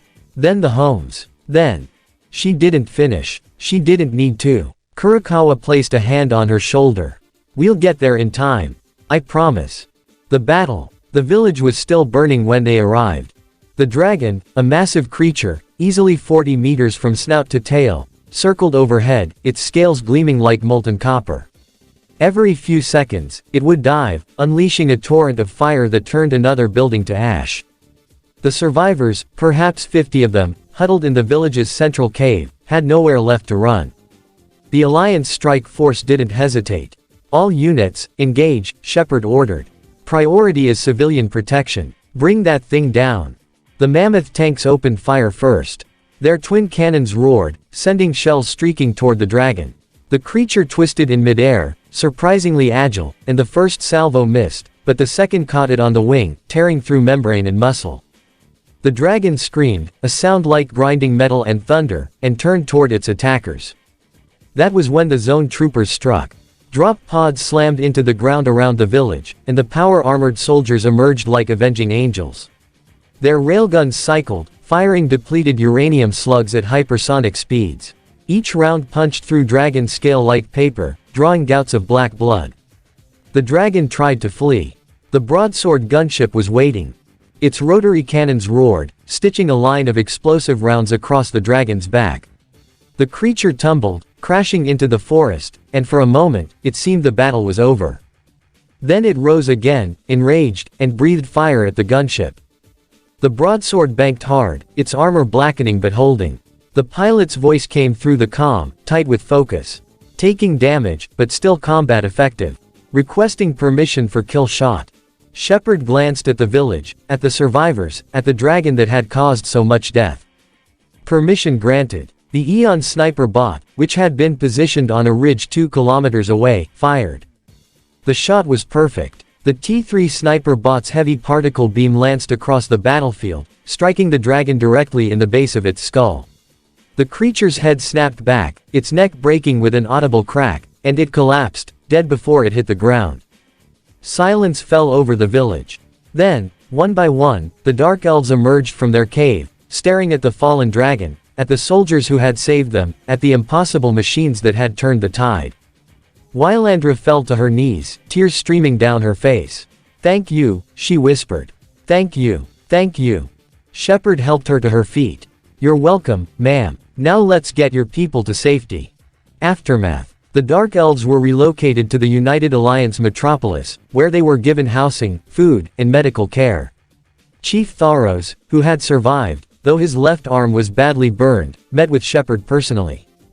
"You have my gratitude," the old elf said, his voice rough. "And the gratitude of my people. We have little to offer, but what we have is yours." Shepard shook his head. "Keep your treasures, Chief. Just help us build something better here. That's all the payment we need." The Dark Elves became the first of many refugee groups to find shelter in the metropolis.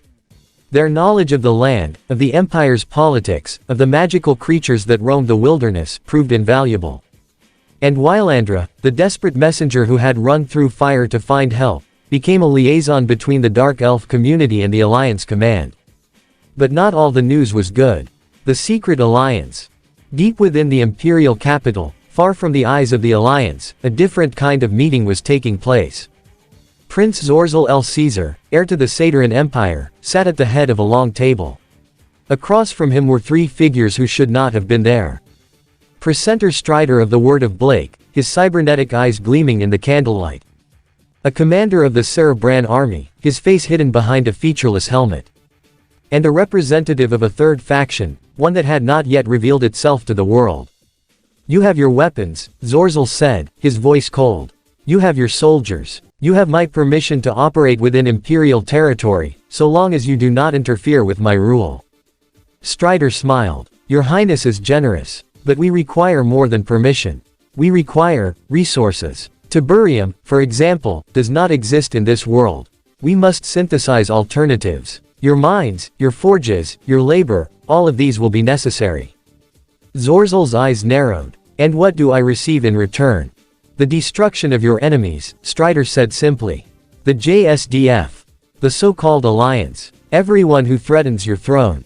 We will make you Emperor of this world, Prince Zorzal. All we ask is that you look the other way while we build our infrastructure. The Cerebran commander spoke for the first time, his voice synthesized and emotionless. Our objectives align. Temporary alliance is logical. Betrayal will be met with annihilation. Zorzal leaned back, considering. His father, Emperor Molt, had grown weak. His sister, Pina, had grown soft. The strangers from beyond the gate had grown arrogant. But Zorzal had grown patient. Agreed, he said. You have your secret alliance. Now give me my victory.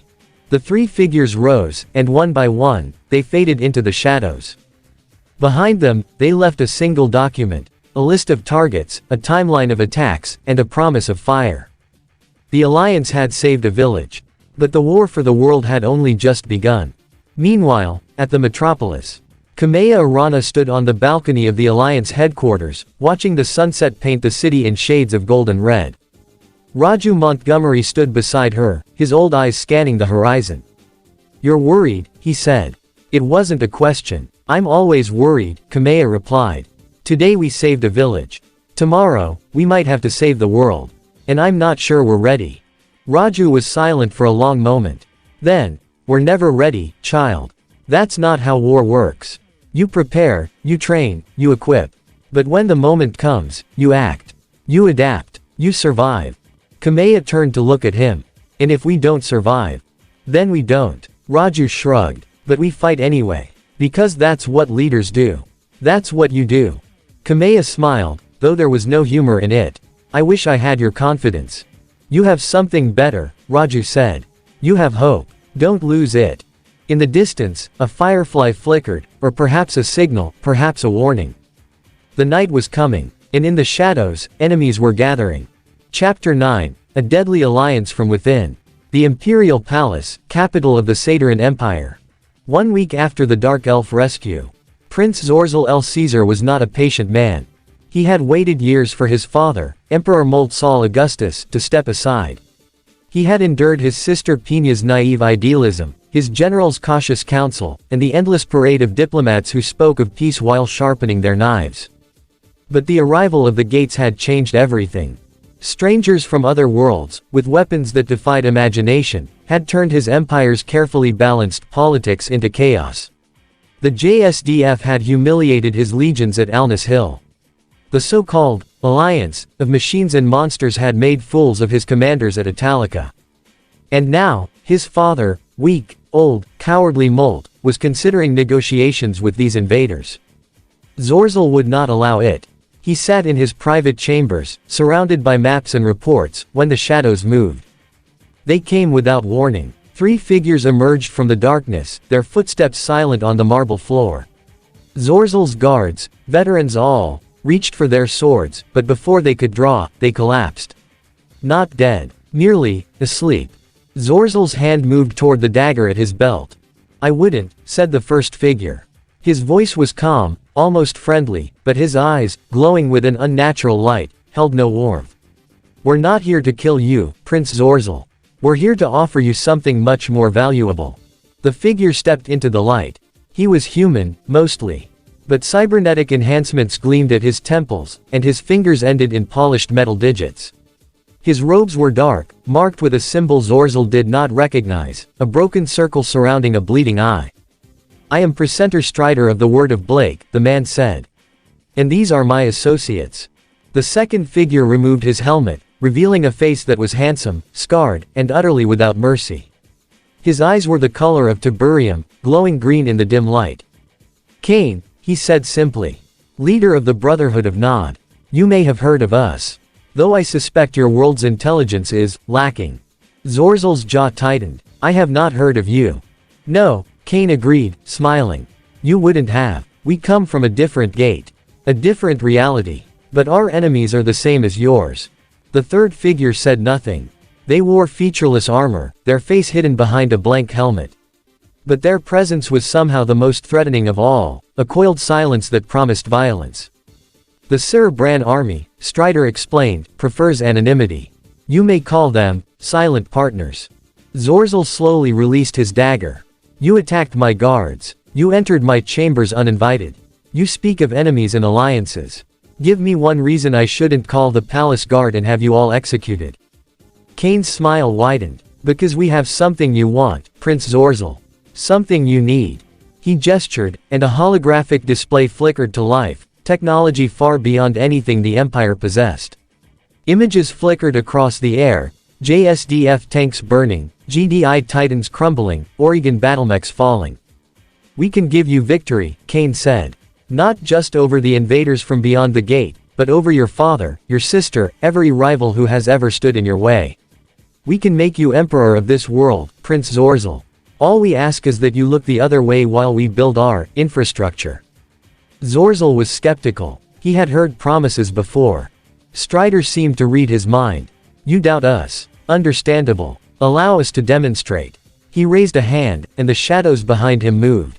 Soldiers emerged, not the crude warriors of the Empire, but cybernetically enhanced killers in dark armor. Their weapons glowed with energy, their movements were impossibly smooth, and their eyes held the cold certainty of fanatics. Behind them came something else. A machine, if it could be called that, stalked into the chamber on 4 mechanical legs. It was smaller than the Alliance's titans, but its weapons were unlike anything Zorzel had seen. Energy cannons, missile pods, and something that hummed with a power that made his teeth ache. "An avatar," Cain said, his voice proud. "The Brotherhood's finest war machine. Your JSDF friends have nothing that can match it." Zorzel studied the machine, his skepticism warring with his ambition. "And what do you want in return?" "Nothing is free." "Clever prince," Strider said. "We want resources. Mines, forges, labor. We want access to the gates. And we want—" He paused, savoring the moment. "We want the freedom to pursue our own goals. Your empire, your world, your politics, we care nothing for them. We only want to build. To grow. To perfect." "Perfect what?" Zorzel asked. Cain's eyes gleamed. "Humanity itself." The negotiation lasted 3 hours. When it was over, Zorzel had what he wanted: a secret army, advanced weapons, and the promise of technological superiority over every rival. The Word of Blake, the Brotherhood of Nod, and the Sir Bran army had what they wanted: a foothold in a new world, access to resources, and a puppet ruler who would look the other way. The alliance was sealed with a handshake, and with blood. Zorzel's most vocal critic among the palace guard, a captain named Varys who had spoken openly against the prince's ambitions, was delivered to the Brotherhood as a test subject. His screams, heard faintly through the walls of the palace, lasted for hours. When the cybernetically enhanced husk that had been Varys walked again, Zorzel finally understood what he had allied himself with. He did not care. The new faction, this unholy alliance of fanatics, terrorists, and conquerors, would be called the Brotherhood of Darkness. In the shadows, they would build their strength. In the darkness, they would prepare. And when the time came, they would burn the alliance to ash. Back at the United Alliance metropolis, life continued as normal. General Shepard reviewed patrol routes. Commander Maddox studied quantum fluctuations. Talia Kale meditated, seeking guidance from the way. Princess Kamea met with refugee leaders, coordinating relief efforts.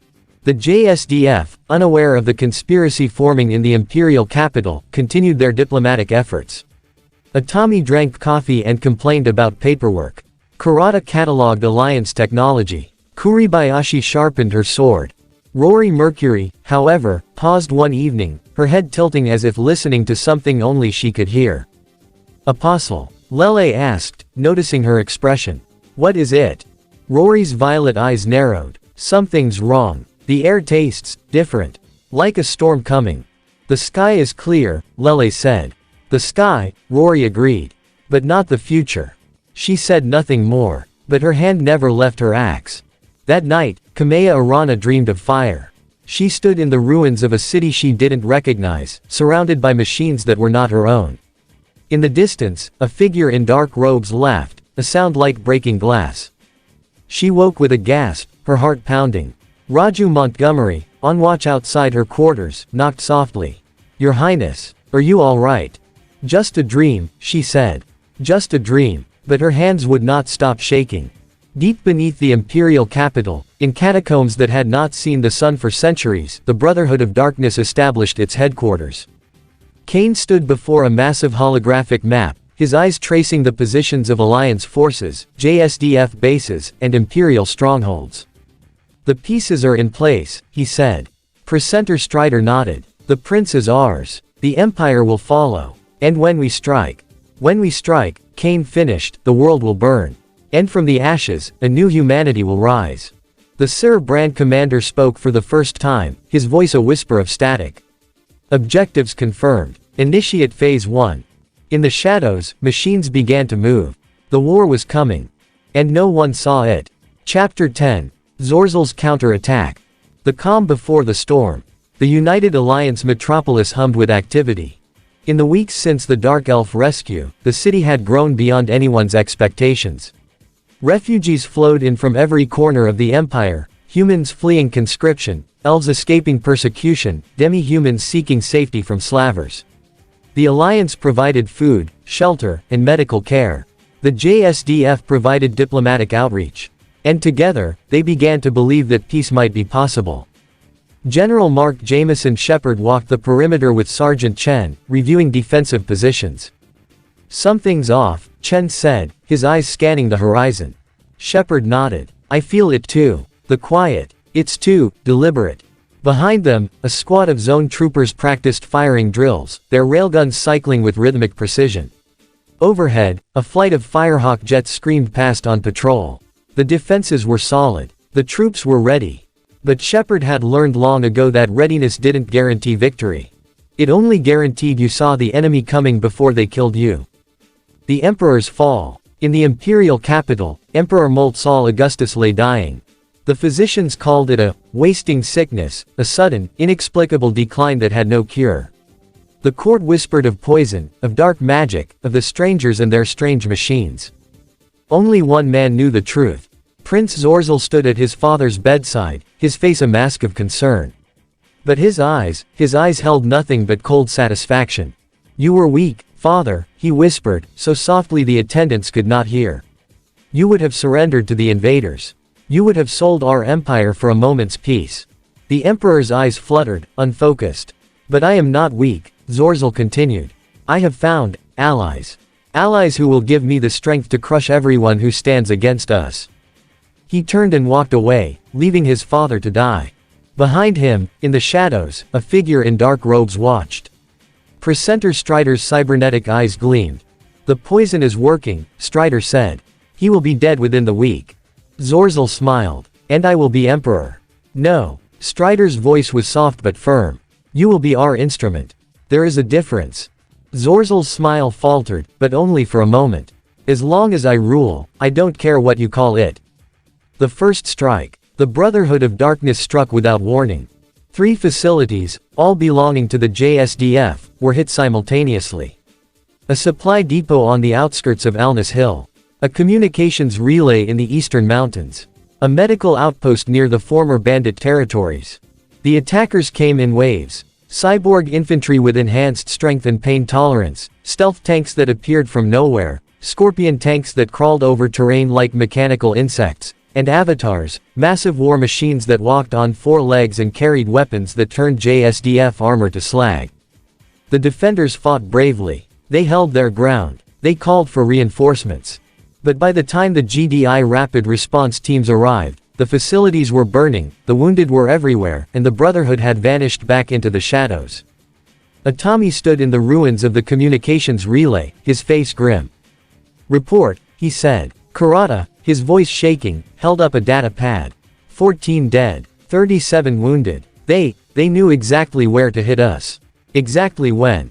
Atami's eyes narrowed. They had inside information. Or, Kurata swallowed. Or they have someone who knows our operations. Someone high up. Atami didn't answer. But his hand tightened on his rifle. The second strike. The Brotherhood's main assault came at dawn. They emerged from the forest surrounding the Alliance metropolis, not in shadows, but in overwhelming force. Thousands of cyborg infantry, supported by tanks, avatars, and something new, battlemechs. Not Oregon mechs. Not the graceful machines of the Restoration. These were war machines of a different kind. Atlas-class assault mechs, their skull-like faces terrifying in the morning light. Timberwolf heavy mechs, their missile pods bristling with destruction. Grim Reapers, battle axes, marauders, a dozen different designs, all painted in the dark colors of the Brotherhood of Darkness. And leading them all, standing on a hill overlooking the battlefield, was Zorzel. The prince watched through magnified lenses as his new army advanced. Beside him stood Kane, Presenter Strider, and the silent figure of the Cerebrand commander. Magnificent, Zorzel breathed. Kane smiled. This is only the beginning. The battle for the metropolis. The Alliance response was swift and devastating. GDI mammoth tanks rolled out of their fortified positions, their twin cannons thundering. Zone troopers dropped from orbit, their power armor slamming into the ground behind enemy lines. Pitbulls raced along the flanks, spotting targets for the behemoth artillery pieces that rained death from miles away. The Oregon Restoration answered the call with everything they had. Kamea Arana's Black Knight strode at the head of a reinforced company, its particle projection cannon carving through enemy armor. Beside her, Raju Montgomery's battleaxe launched volley after volley of SRMs into the cyborg ranks. Karen Andres piloted her Raven through the chaos, jamming enemy communications and feeding targeting data to friendly forces. The JSDF, though battered, fought with desperate courage. Type 16s maneuvered through the streets, their guns firing at point-blank range. Apache helicopters rained hellfire on the advancing horde. And Atami's 3rd Reconnaissance Regiment, soldiers, not mech pilots, held the line with nothing but rifles, grenades, and will. "They're not stopping," Kuribayashi shouted, her katana cutting down a cyborg that had breached their position. "They don't have to," Atami replied, firing his rifle into the mass. "We just have to hold until the heavies arrive." The heavies arrived. UEF Rockhead tanks and Titan assault bots rolled over the hills, their cannons blazing. Eon Yenzu tanks and T2 heavy tanks flanked the Brotherhood's position, their plasma weapons turning cyborgs into ash. Overhead, broadsword gunships and Vultu gunships filled the sky, their rotary cannons and energy weapons tearing through the enemy air support. The battle became a slaughter. But not a one-sided one. The bloodshed. For every Brotherhood soldier that fell, an Alliance defender bled. The word of Blake's battlemechs were piloted by fanatics who did not know fear. The Brotherhood of Nod's cyborgs did not feel pain. The Cerebrand's soldiers moved with inhuman precision, their tactics perfect, their aim deadly. The Alliance held. But the cost was staggering. By noon, the battlefield was a graveyard of twisted metal and broken bodies. The Brotherhood had retreated, not because they were defeated, but because they had accomplished their objective. They had shown the world that the Alliance could bleed. Zorzel watched the retreat from his hill, his expression unreadable. "We lost nearly half our force," he said. Kane nodded. "Acceptable losses. We now know their capabilities. Their weaknesses. Their desperation. And what about their reinforcements?" Strider smiled. "The gates are still open. Our forces are still coming. This was only the first wave, Prince Zorzel. The war has just begun." The broadcast. That evening, every screen on Earth, every television, every computer, every phone, flickered. And then the faces appeared. Cain stood at the center, his green eyes burning with messianic intensity. To his left stood Presenter Strider, his cybernetic face cold and mechanical. To his right stood the Cerebrand Commander, Supreme Cyrus, as he introduced himself, his featureless helmet somehow more threatening than any expression. "People of Earth," Cain said, his voice smooth as oil. "I am Cain, leader of the Brotherhood of Nod. Behind me are my allies, the Word of Blake, the Cerebrand Army. Together, we are the Brotherhood of Darkness." Images flashed across the screen. JSDF facilities burning, Alliance tanks destroyed, the bodies of soldiers who had died that morning. "Your technology is useless against us," Cain continued. "Your weapons are primitive. Your defenses are inadequate. We have come from beyond the gates, from realities you cannot imagine, and we have claimed this world for our own." He paused, letting the weight of his words settle. "But we are not without mercy. Surrender your forces. Disband the Alliance. Acknowledge the Brotherhood as your new masters, and we will spare your cities. Your families. Your children."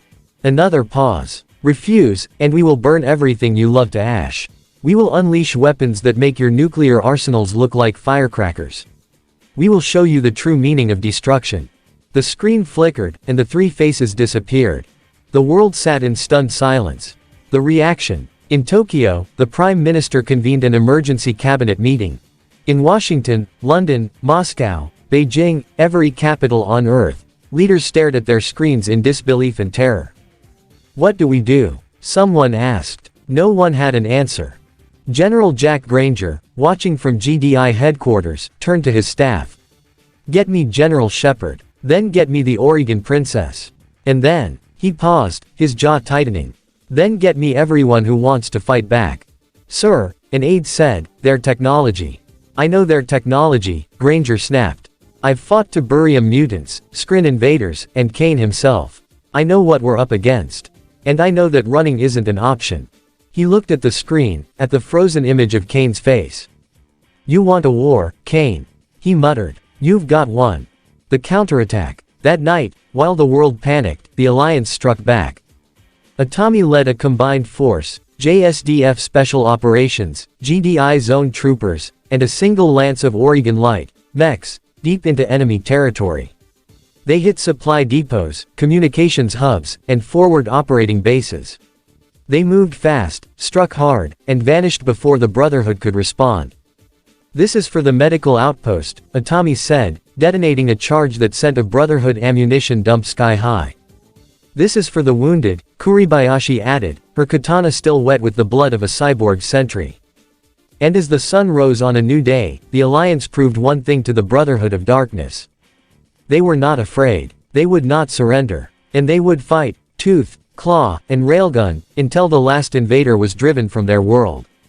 The Emperor's recovery. In a quiet corner of the Alliance metropolis, Dr. Mari Kurakawa worked through the night. The Emperor's illness was not natural, she had confirmed that within hours of examining him. A targeted biological agent, designed to mimic natural causes. The Brotherhood had planned to kill Molt quietly, leaving Zorzel on the throne. But Kurakawa was a doctor of the Japan Self-Defense Force. She had trained to treat chemical weapons exposure. She had studied tiberium contamination protocols. She had seen things that would break lesser physicians. "I need an antiviral agent," she said, her hands steady. "Broad spectrum. And a neural stimulant." The GDI medical team worked beside her, their equipment decades ahead of anything Earth possessed. Within 24 hours, they had synthesized a counteragent. Within 48, Emperor Moltsal Augustus opened his eyes. Where am I?" he whispered. "You're safe, Your Majesty," Kurakawa said gently. "You're among friends." The Emperor's eyes, old, tired, but still sharp, found hers. "My son," he said. "He did this." Kurakawa didn't answer. She didn't have to. The war continues. The battle for the metropolis was over. But the war for the world had only begun. Zorzel retreated to the imperial capital, his Brotherhood allies at his side. The Alliance licked its wounds, buried its dead, and prepared for the next assault. And somewhere, in the darkness between worlds, the gates pulsed with energy. More were coming. From both sides. The strongest military groups had collided. And the universe would never be the same. Chapter 11. The United Alliance Plan. The Emperor's Recovery. The room smelled of antiseptic and hope. Emperor Saul Augustus lay in a bed that would have been considered luxurious by imperial standards, but by GDI medical standards, it was simply a standard recovery unit. Monitors beeped softly. Fluids dripped through clear tubes into his aged arms. And for the first time in weeks, he breathed without pain. Dr. Mari Kurakawa checked his vitals for the 5th time that hour. "Your Majesty," she said gently, "you need rest." The Emperor's eyes, still sharp, despite everything, found hers. "I have rested enough, Doctor. My son has betrayed me. My empire is in chaos. Strangers from other worlds are fighting on my soil." He paused, a cough rattling his chest. "Tell me why I should rest when everything I have built is burning." Kurakawa didn't flinch. "Because if you die, Your Majesty, your son wins. And we can't have that." Behind her, Princess Pina County Lotta stood in the doorway, her face pale with worry and exhaustion. She had not left her father's side since his rescue.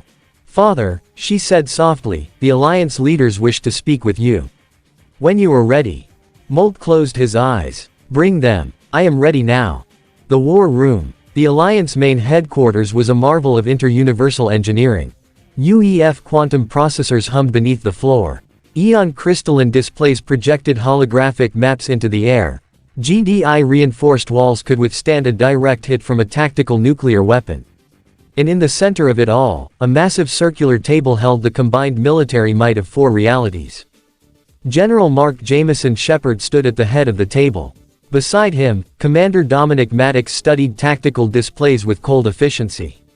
Talia Kale sat in quiet meditation, her eyes closed but her awareness encompassing the room. Princess Kamea Arana stood with her arms crossed, her expression unreadable.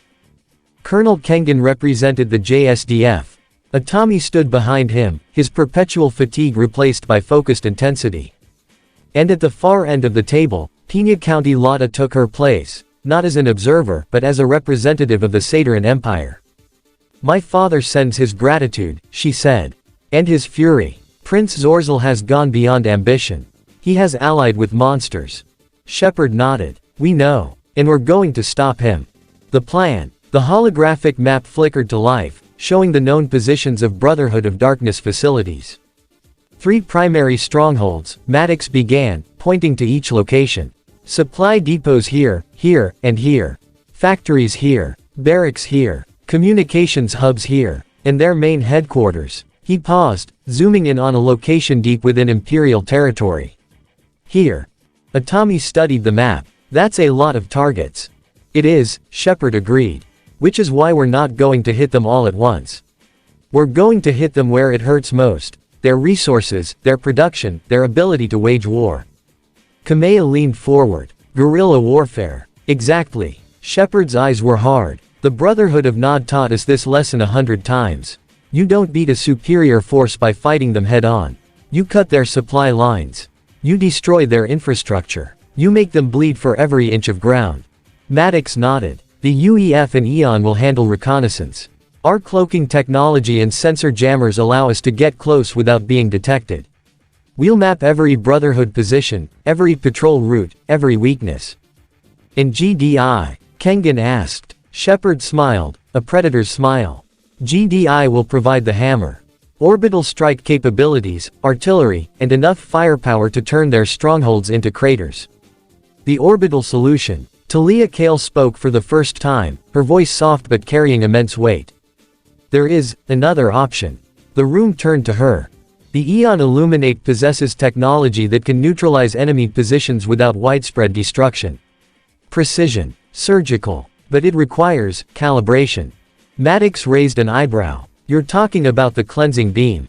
"I am talking about adaptation," Talia replied. "The way teaches that destruction is sometimes necessary, but never excessive. We will provide our assets. But we will not, cannot, support indiscriminate slaughter." Shepard nodded. "Understood. We're not here to kill civilians. We're here to end a war." Atami cleared his throat. "There's something else. The JSDF has limited capabilities compared to all of this. But we know the terrain. We know the people. We can provide intelligence, infiltration teams, and, if necessary, a human face for this operation. Kengan added, the Japanese government has authorized full cooperation with the alliance. We will not stand idle while our people are threatened. The new weapon. The discussion turned to firepower. Shepard called up a new display, the schematic of a GDI orbital satellite. This is the Ion Cannon Mark II, he said. The original version served GDI for decades. But we've upgraded it using technology from the Battletech and Supreme Commander universes. The schematic rotated, showing the weapon's internal components. New cooling systems prevent overheating. Quantum targeting arrays increase accuracy by 400%. And the power core, he paused, letting the weight of his words settle, is now capable of firing 3 consecutive shots before needing recharge. Kameya's eyes widened. 3 shots. 3 shots, Shepard confirmed. Enough to destroy any 3 Brotherhood strongholds in a single pass. Maddox nodded approvingly. The UEF provided the quantum stabilization technology. The Eon contributed the targeting algorithms. And the Oregons, he glanced at Kameya, provided the tactical doctrine for optimal deployment. Kameya inclined her head. Battlemech warfare taught us that a single, overwhelming strike can end a battle before it begins. But only if you choose the right targets. The counter-strike plan. The leaders spent the next 4 hours refining their strategy. Phase 1, Reconnaissance. UEF and Eon stealth units would map every Brotherhood facility, every patrol route, every weakness. Phase 2, Infrastructure destruction. GDI orbital strikes would eliminate the primary strongholds. Ground forces would simultaneously hit supply depots and factories. Phase 3, Guerrilla warfare. JSDF Special Operations teams, supported by Oregon Light, Mechs and GDI zone troopers, would harass Brotherhood patrols, ambush supply convoys, and deny the enemy any safe haven. Phase 4, Decapitation. Once the Brotherhood was weakened, the Alliance would strike at their leadership, Kane, Strider, Supreme Cyrus, and Prince Zorzel himself. Atami listened to the plan, his expression thoughtful. This is going to be dangerous, he said.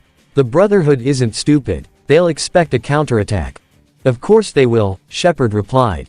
But they won't expect the speed, the precision, the coordination. He looked around the table at the assembled leaders. We have 4 realities working together. 4 armies with 4 different strengths. The Brotherhood has never faced anything like this. Kameya added, and they've never faced leaders who refuse to surrender. The Emperor's blessing. After the meeting, Pina visited her father's room. Molt listened as she described the Alliance's plan. His face remained impassive, but his eyes held a fire that Pina had not seen in years. They will succeed, he said finally. Father, my son has made his choice. Molt's voice was cold. He has allied with monsters. He has betrayed his family, his empire, his people. He is no longer my son. He is an enemy. Pina swallowed hard. And what would you have me do? Molt reached out, taking her hand. Fight. Win. Bring him to justice, or bring him home in a box. But do not let his darkness consume you as it has consumed him. Pina squeezed his hand. I won't, father. I promise. The eve of battle. That night, the Alliance prepared for war. UEF engineers worked around the clock, assembling new units and repairing damaged ones. Eon technicians calibrated their weapons, seeking the perfect balance between power and precision. GDI logistics officers coordinated supply lines stretching across 3 realities. The Oregon Restoration held a ceremony, an old tradition, from the days before the Civil War. Soldiers gathered around a bonfire, sharing stories and sharpening blades. Kameya spoke to them, her voice carrying across the quiet field. Tomorrow, we fight, she said.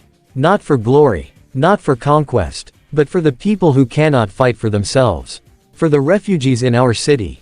For the children who sleep without fear because we stand guard. For the future we are building, together. The soldiers cheered, not loudly, but with a deep, resonant certainty. Atami watched from the shadows, his cigarette glowing in the darkness. You're not one for speeches, Kuribayashi said, appearing beside him. I'm not one for war either, he replied. But here we are. Here we are, she agreed. And tomorrow, we do our jobs. We protect our people. And we hope that's enough. The Brotherhood's awareness. Deep within the Imperial capital, Kane received reports of Alliance movements. Interesting, he murmured, studying the intelligence. They're not massing for a frontal assault. They're dispersing. Strider nodded. Guerrilla tactics. They learned from your playbook, Kane. Perhaps. Kane's eyes gleamed. But knowing the tactics and executing them are two different things. The Alliance is united, yes. But unity without discipline is just noise. Supreme Cyrus spoke, his voice flat. Our defenses are prepared. Let them come. Kane smiled. Oh, they will come. And when they do, he turned to the holographic map, tracing the positions of his forces. They will learn that the Brotherhood of Darkness does not fall easily. The beginning. The sun rose over the United Alliance metropolis, painting the towers in shades of gold and crimson. Soldiers checked their weapons. Pilots ran pre-flight checks. Commanders reviewed their orders one final time. And somewhere, in the heart of the Alliance headquarters, General Shepard stood before a window, watching the dawn. Sir, an aide said, all units are ready. Shepard nodded slowly. Then give the order. The aide saluted and disappeared. The war against the Brotherhood of Darkness had begun. And this time, the Alliance was striking first. Chapter 12. Plan in motion. The counter-strike begins. The Alliance moved like a shadow. Across 3 continents, across a dozen time zones, the coordinated assault began simultaneously. No warnings. No declarations. No mercy. The Brotherhood of Darkness had spent weeks building their strength, fortifying their positions, preparing for the Alliance's inevitable response. But they had underestimated one crucial factor: the Alliance could strike anywhere, at any time, from any direction. And strike they did. Stronghold 1, the mech production facility. The first target was a sprawling complex hidden in the northern mountains, a factory that had been churning out battlemechs for the Brotherhood's army. Walls of concrete and steel. Turrets bristling with weapons. A garrison of cyborg infantry and armored vehicles. The Alliance's approach was silent. 4 Oregon Pack Hunter 2 light battlemechs moved through the forest, their low-heat signatures and advanced stealth coatings rendering them nearly invisible. Behind them, a pair of Raven electronic warfare mechs jammed enemy sensors, creating blind spots in the Brotherhood's defenses. Hunter lead to all units, Karen Andres whispered over the encrypted channel. Approaching primary target. Enemy unaware. Commence operation. The first sign the Brotherhood had of the attack was when the factory's main power relay exploded. GDI engineers, inserted by stealth transport hours earlier, had planted demolition charges on every critical system. The secondary explosions that followed, fuel depots, ammunition stores, control rooms, turned the factory into a blazing inferno. Then the battlemechs struck. Pack Hunter IIs emerged from the trees, their extended-range large lasers lancing out to destroy the surviving turrets. Ravens flooded the enemy's communications with white noise, isolating the garrison from reinforcements. And behind them, UEF mech Marines advanced in disciplined waves, their pulse rifles cutting down cyborg infantry with mechanical precision. The battle lasted 17 minutes. When it was over, the factory was a smoking ruin. The Brotherhood's mech production capability had been reduced by 30%. Stronghold 2, the supply depot.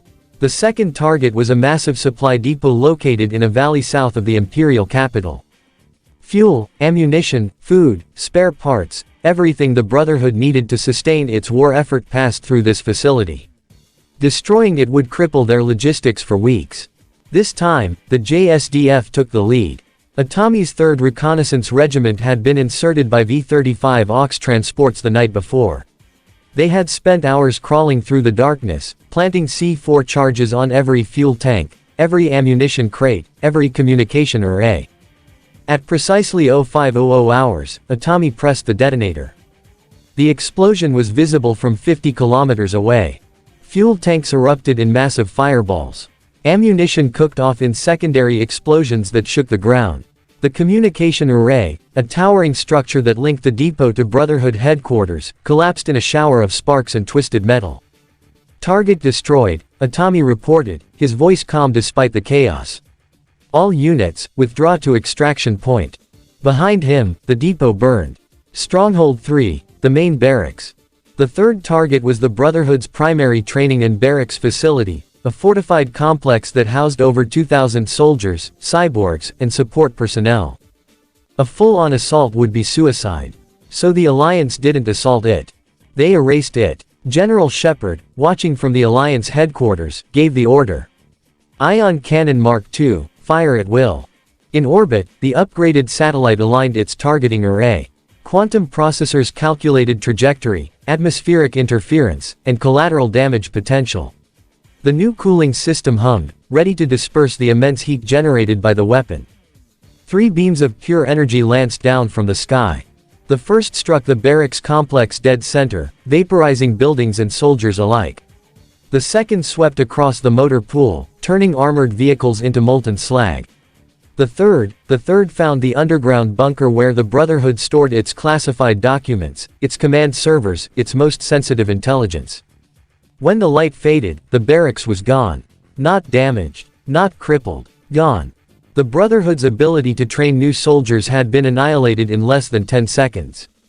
Stronghold 4, the fortress. The fourth target was different. It wasn't a factory or a depot or a barracks.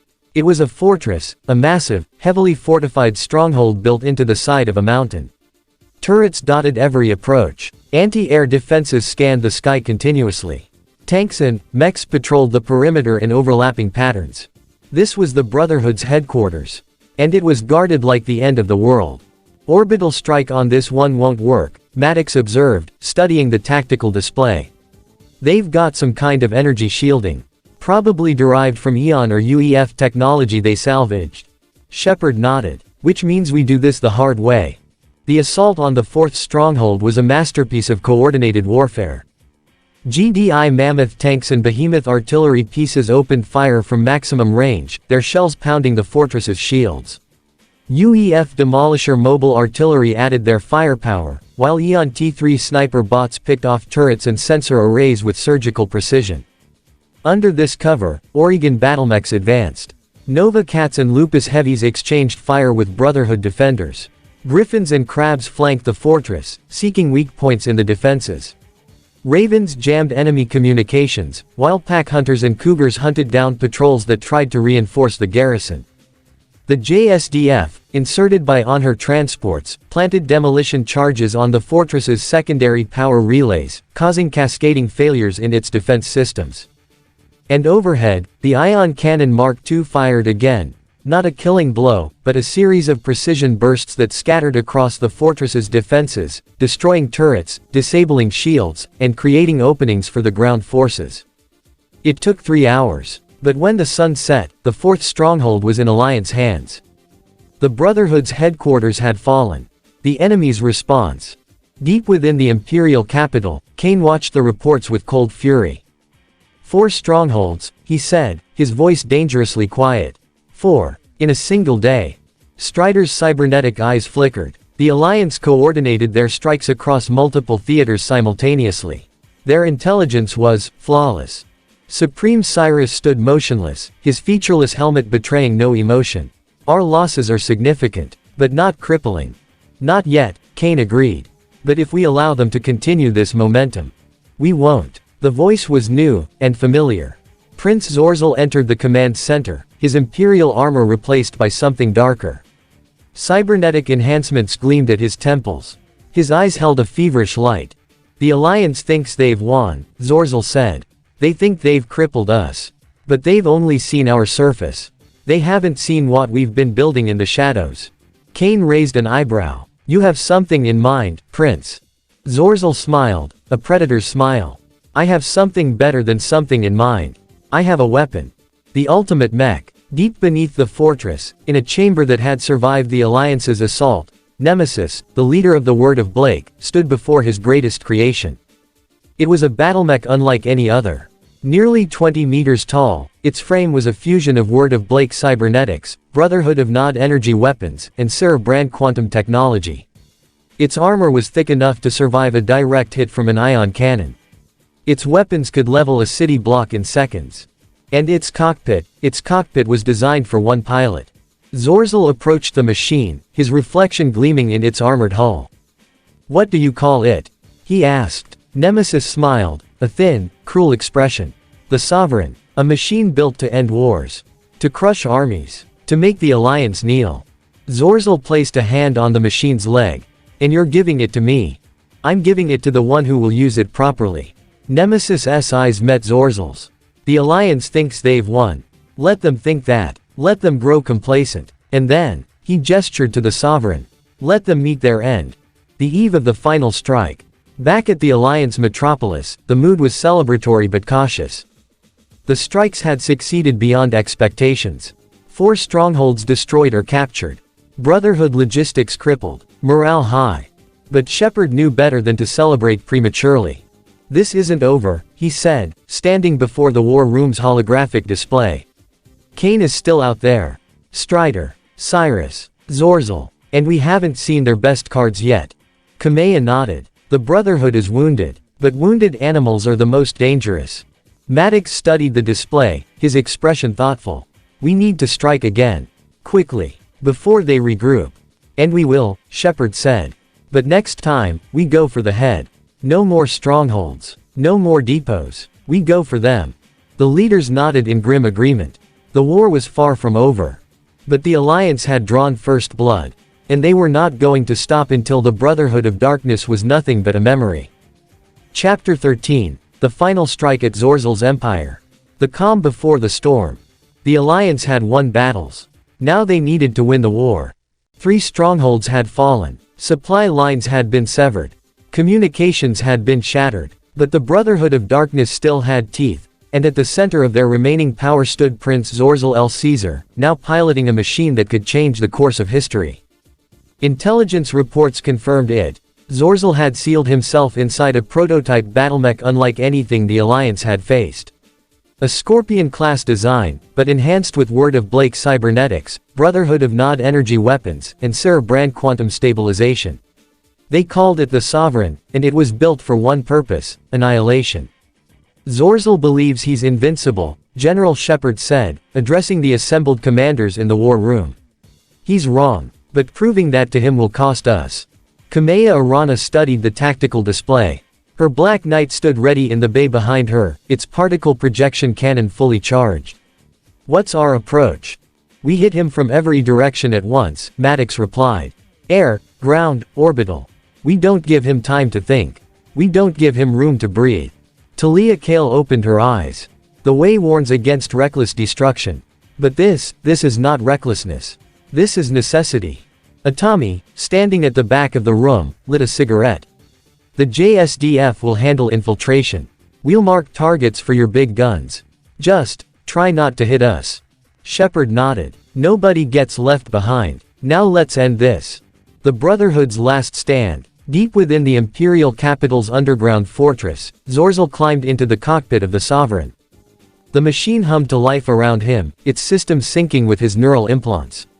For a moment, he felt something close to godhood, the power to crush armies, to level cities, to make the universe bend to his will. Magnificent, he whispered. Behind him, the word of Blake's Uber mech activated, a massive, terrifying war machine piloted by Nemesis himself.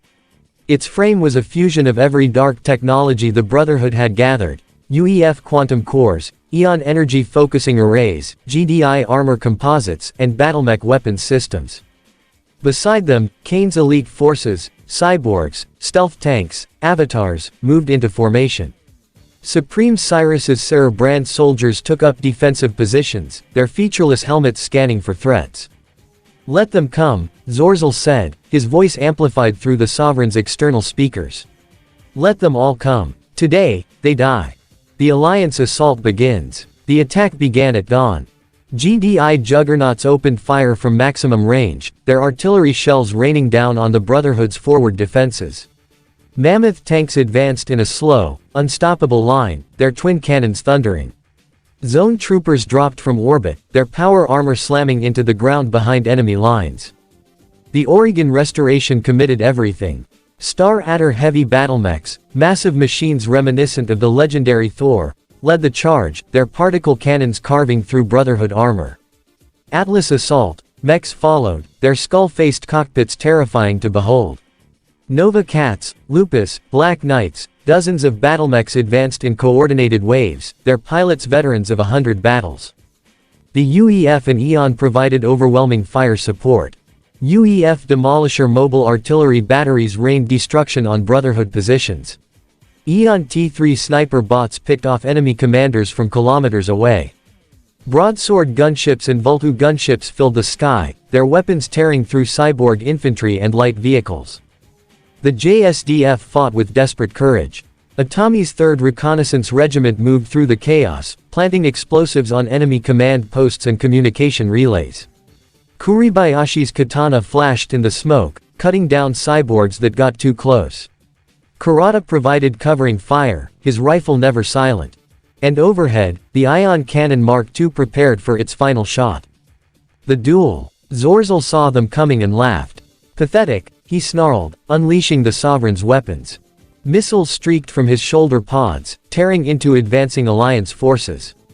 Energy beams lanced from his claws, vaporizing tanks and infantry alike. His tail, a massive, segmented weapon, lashed out, crushing a GDI Titan like tinfoil. For every Brotherhood soldier that fell, an Alliance soldier bled. Kameya's Black Knight engaged Zorzel directly, its particle projection cannon trading fire with the Sovereign's energy weapons. The two machines circled each other, their pilots pushing their machines to the limit. "You're fighting for nothing," Zorzel screamed over the open channel. "The Empire is mine. This world is mine." Kameya's response was cold. "You've forgotten what you're supposed to protect." She fired, and her particle beam scored a direct hit on the Sovereign's shoulder. Armor melted. Circuits sparked. But Zorzel's machine kept fighting. Behind them, Nemesis's Uber mech engaged the Alliance's heaviest units. Maddox's UEF Titan assault bots traded blows with the monstrous machine, their cannons barely scratching its armor. Talia Kale's Eon forces flanked it, their plasma weapons searching for weaknesses. It wasn't enough. The Uber mech was too powerful, too well armored, too well armed. One by one, Alliance units fell. The killing shot. The battle had raged for hours. Casualties mounted on both sides. The ground was littered with wreckage, Brotherhood and Alliance alike. The sky was thick with smoke and the screams of dying machines. Zorzel, drunk on power and adrenaline, made a mistake. He overextended. Pushing too far forward, he left his flank exposed. A single Oregon Cougar scout battlemech, barely 35 tons, piloted by a young woman named Karen Andres, saw the opening. She didn't hesitate. Her extended-range medium lasers cycled, targeting the Sovereign's cockpit. She had one shot, one chance. She fired. The lasers struck true. Zorzel's cockpit shattered, the beams cutting through armor and glass alike. For a moment, the Sovereign stood frozen, a god brought low by a single, perfect shot. Then it collapsed. The ground shook as the machine fell, crushing the prince who had dared to call himself emperor. Zorzel El Caesar was dead. The Uber mech falls. Nemesis saw his ally fall and roared in fury. "You think this changes anything?" he shouted, his Uber mech charging toward the Alliance lines. The word of Blake endures. The Brotherhood rises. The Uber mech was unstoppable, until it wasn't. Shepard, watching from the command center, gave the order. Ion Cannon Mark II. Maximum power. Fire. In orbit, the satellite aligned its targeting array one final time. The quantum core glowed. The cooling system hummed. A beam of pure energy lanced down from the sky. It struck the Uber mech directly, piercing its armor, its shields, its very core. For a moment, the machine was silhouetted against the light, a dark shape against impossible brightness. Then it exploded. Nemesis's screams were cut short as his creation turned into a fireball. The word of Blake's leader was no more. The Brotherhood crumbles. With Zorzel dead and Nemesis destroyed, the Brotherhood's resistance collapsed. Kane, watching from a hidden observation post, made a tactical decision. "Retreat," he ordered, his voice cold. "We live to fight another day." Supreme Cyrus nodded. "The Sir Bran army will withdraw. This world is not yet lost." The remaining Brotherhood forces melted into the shadows, fleeing the battlefield. The Alliance did not pursue, they had won, and they knew it. The war was over. Victory. The sun set over a battlefield littered with the dead and the dying. But the Alliance had prevailed. Shepard walked among the survivors, offering quiet words of thanks to soldiers who had given everything. Kameya Arana, Her Black Knight battered but standing, embraced Raju Montgomery, who had lost an arm but gained a victory. Maddox and Talia stood together, their forces diminished but unbroken. Atami found Karen Andres sitting on the wreckage of her cougar, staring at the fallen sovereign. "You did it," he said, sitting beside her. Karen shook her head. I just shot. Anyone could have. Anyone didn't." Atami lit a cigarette, offering her one. She declined. "You saved a lot of lives today." She didn't answer. But she didn't argue either. Aftermath. The Alliance held a ceremony 3 days later. Emperor Molt, fully recovered, stood before the assembled soldiers and civilians. His voice, though aged, carried across the crowd. "My son chose darkness," he said. "He chose tyranny. He chose to ally with monsters. And he paid the price for his choices." He paused, looking out at the faces of those who had saved his empire. "But because of you, because of the United Alliance, because of the Japan Self-Defense Force, because of everyone who stood against the Brotherhood of Darkness, my people still have a future. For that, I thank you. For that, I will be forever grateful." The crowd cheered. The war was over. The Brotherhood of Darkness had fallen. And the strongest military groups in existence had proven that together, they were unstoppable. Epilogue. A new era. Several months later. The fires had died. The smoke had cleared. And from the ashes of war, something new had begun to grow. News of the Brotherhood of Darkness's fall spread across the modern world, the earth of the JSDF, like wildfire. Television screens displayed the same images. The shattered remains of the Sovereign, the wreckage of Nemesis S. Ubermech, the faces of soldiers who had given everything to end Zorzel's reign of terror. In Tokyo, crowds gathered outside the Diet building, waving flags and cheering. Not for politics, not for ideology, but for survival. "We did it," a young woman sobbed into a news camera. "We actually did it." In Washington, the president held a rare joint press conference with congressional leaders from both parties. "The Japanese Self-Defense Force and their allies in the United Alliance have our deepest gratitude," he said, his voice uncharacteristically humble. "We were wrong to doubt them. We were wrong to question their methods. Today, we acknowledge their courage." Similar statements came from Beijing, Moscow, London, Paris, Seoul, capitals that had once viewed the JSDF's involvement in the Gate problem with suspicion and jealousy. But pride, as the world had learned, was a luxury that could get you killed. For once, the nations of Earth swallowed their pride. And they thanked the soldiers who had saved them. The Emperor's gratitude. In the Saturn Imperial Palace, Emperor Molt Saul Augustus signed a formal treaty of alliance with the United Alliance. Not subjugation. Not surrender. Alliance. "The strangers from beyond the gate have shown more honor than my own flesh and blood," Molt said, his voice carrying across the assembled court. "They have shed blood for my people. They have saved lives that my son would have sacrificed. They have earned not just our gratitude, but our trust." Princess Pina County Lotta stood at her father's side, her eyes shining with unshed tears. Beside her, Bose's company Palestine and Hamilton Uno Rur represented the knights who had fought alongside the alliance at Italica. From this day forward, Molt continued, the Saturn Empire recognizes the United Alliance as a sovereign entity.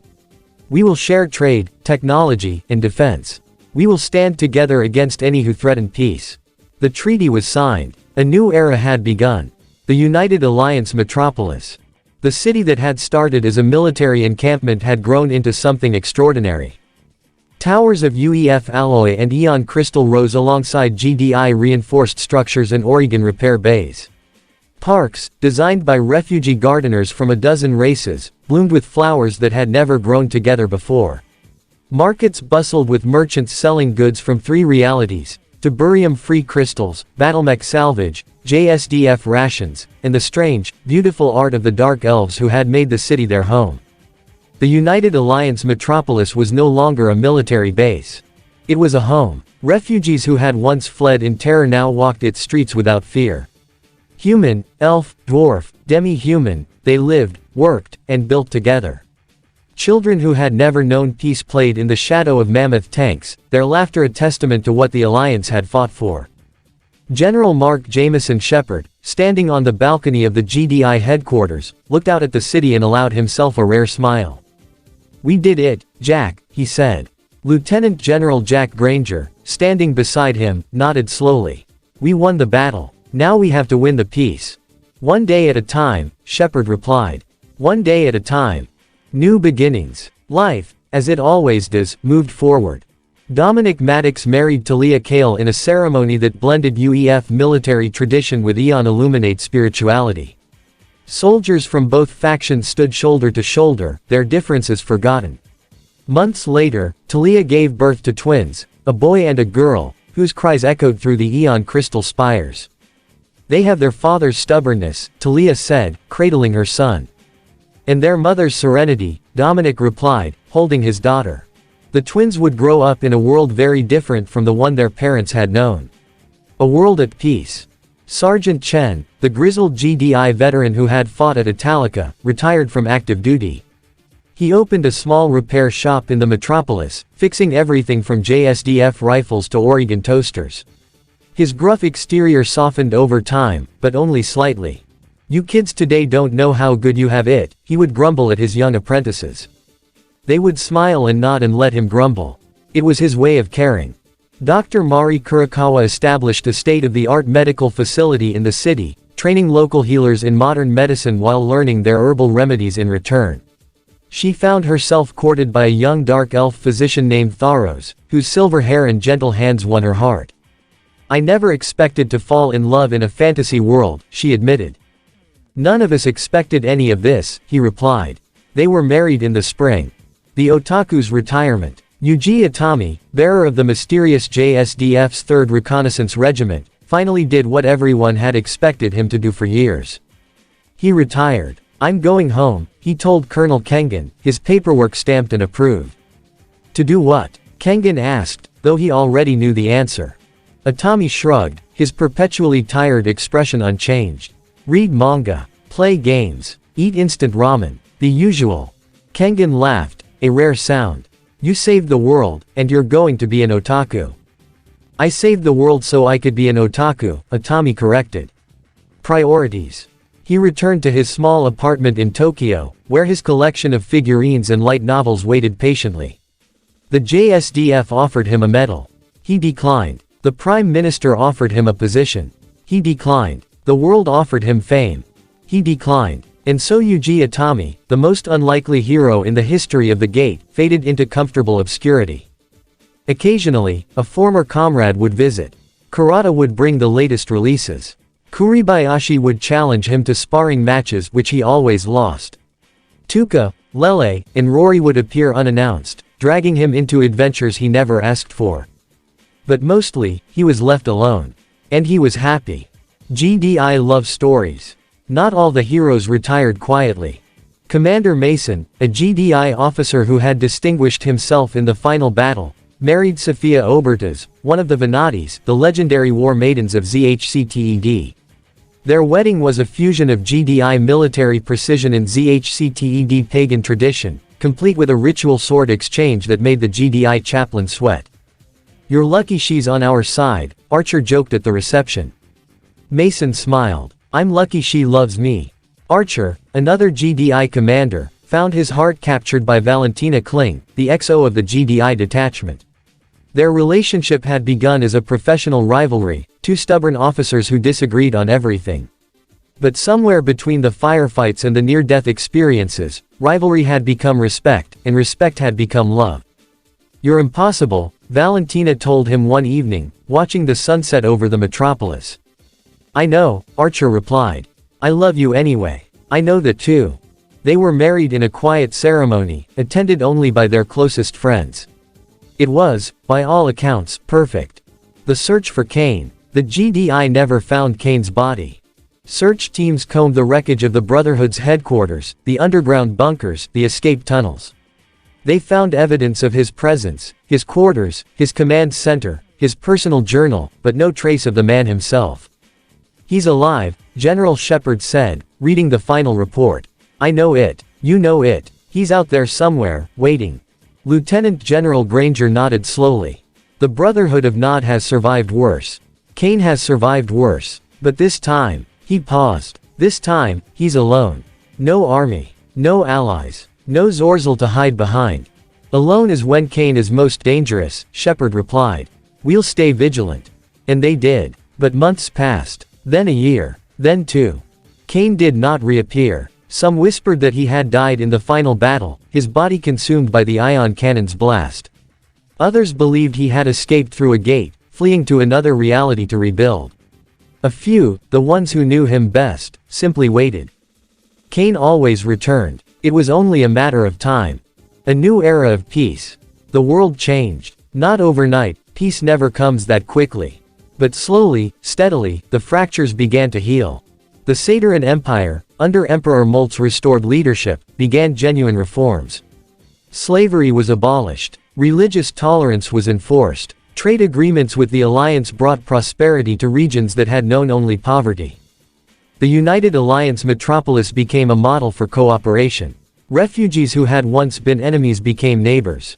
Technologies that had once been weapons became tools for healing and building. The JSDF, humbled by the experience, established a permanent diplomatic mission in the city. Japanese culture, anime, manga, video games, spread through the fantasy world like wildfire. Local artists adapted it, creating works that blended elf mythology with mecha design. And the gates themselves began to stabilize. Scientists from all 4 realities worked together to understand the quantum anomalies that had brought them together. They learned to predict when gates would open, where they would lead, and how to close them safely. Some gates were sealed forever. Others were left open, bridges between worlds that would never again be strangers. The final words. On the first anniversary of the Battle of the Metropolis, a monument was unveiled in the city center. It was not grand. It was not ornate. It was a simple stone pillar, carved with the names of every soldier, every civilian, every being who had died in the war against the Brotherhood of Darkness. At its base, a plaque read, "They came from different worlds. They fought for a single world. They died so that we could live. Remember them. Honor them. Be worthy of their sacrifice." General Shepard stood at the monument, his hand resting on the stone. Kamea Arana stood beside him, her black knight visible in the distance, standing silent guard. Dominic Maddox and Talia Kale held their children, who were too young to understand but old enough to feel the weight of the moment. Atami, visiting from Tokyo, dragged along by Rory, stood at the back, his hands in his pockets. "You're thinking something profound," Rory said, her violet eyes watching him. "No," Atami replied. "I'm thinking I need to pre-order the new game that comes out next week." Rory laughed, a bright, genuine sound that turned heads. "That's why I like you, Atami. You never pretend to be something you're not." He shrugged. Someone has to keep the world grounded. The ceremony ended. The crowds dispersed, and the monument stood alone in the evening light, a reminder of what had been lost and what had been saved. The war was over. The peace had begun. And the strongest military groups in existence had proven one thing above all else. Together, they were unstoppable. The end. And this is the end of this amazing epic crossover movie. Hope you guys like it. Do not forget to leave a comment down below and subscribe to the channel to see more amazing content.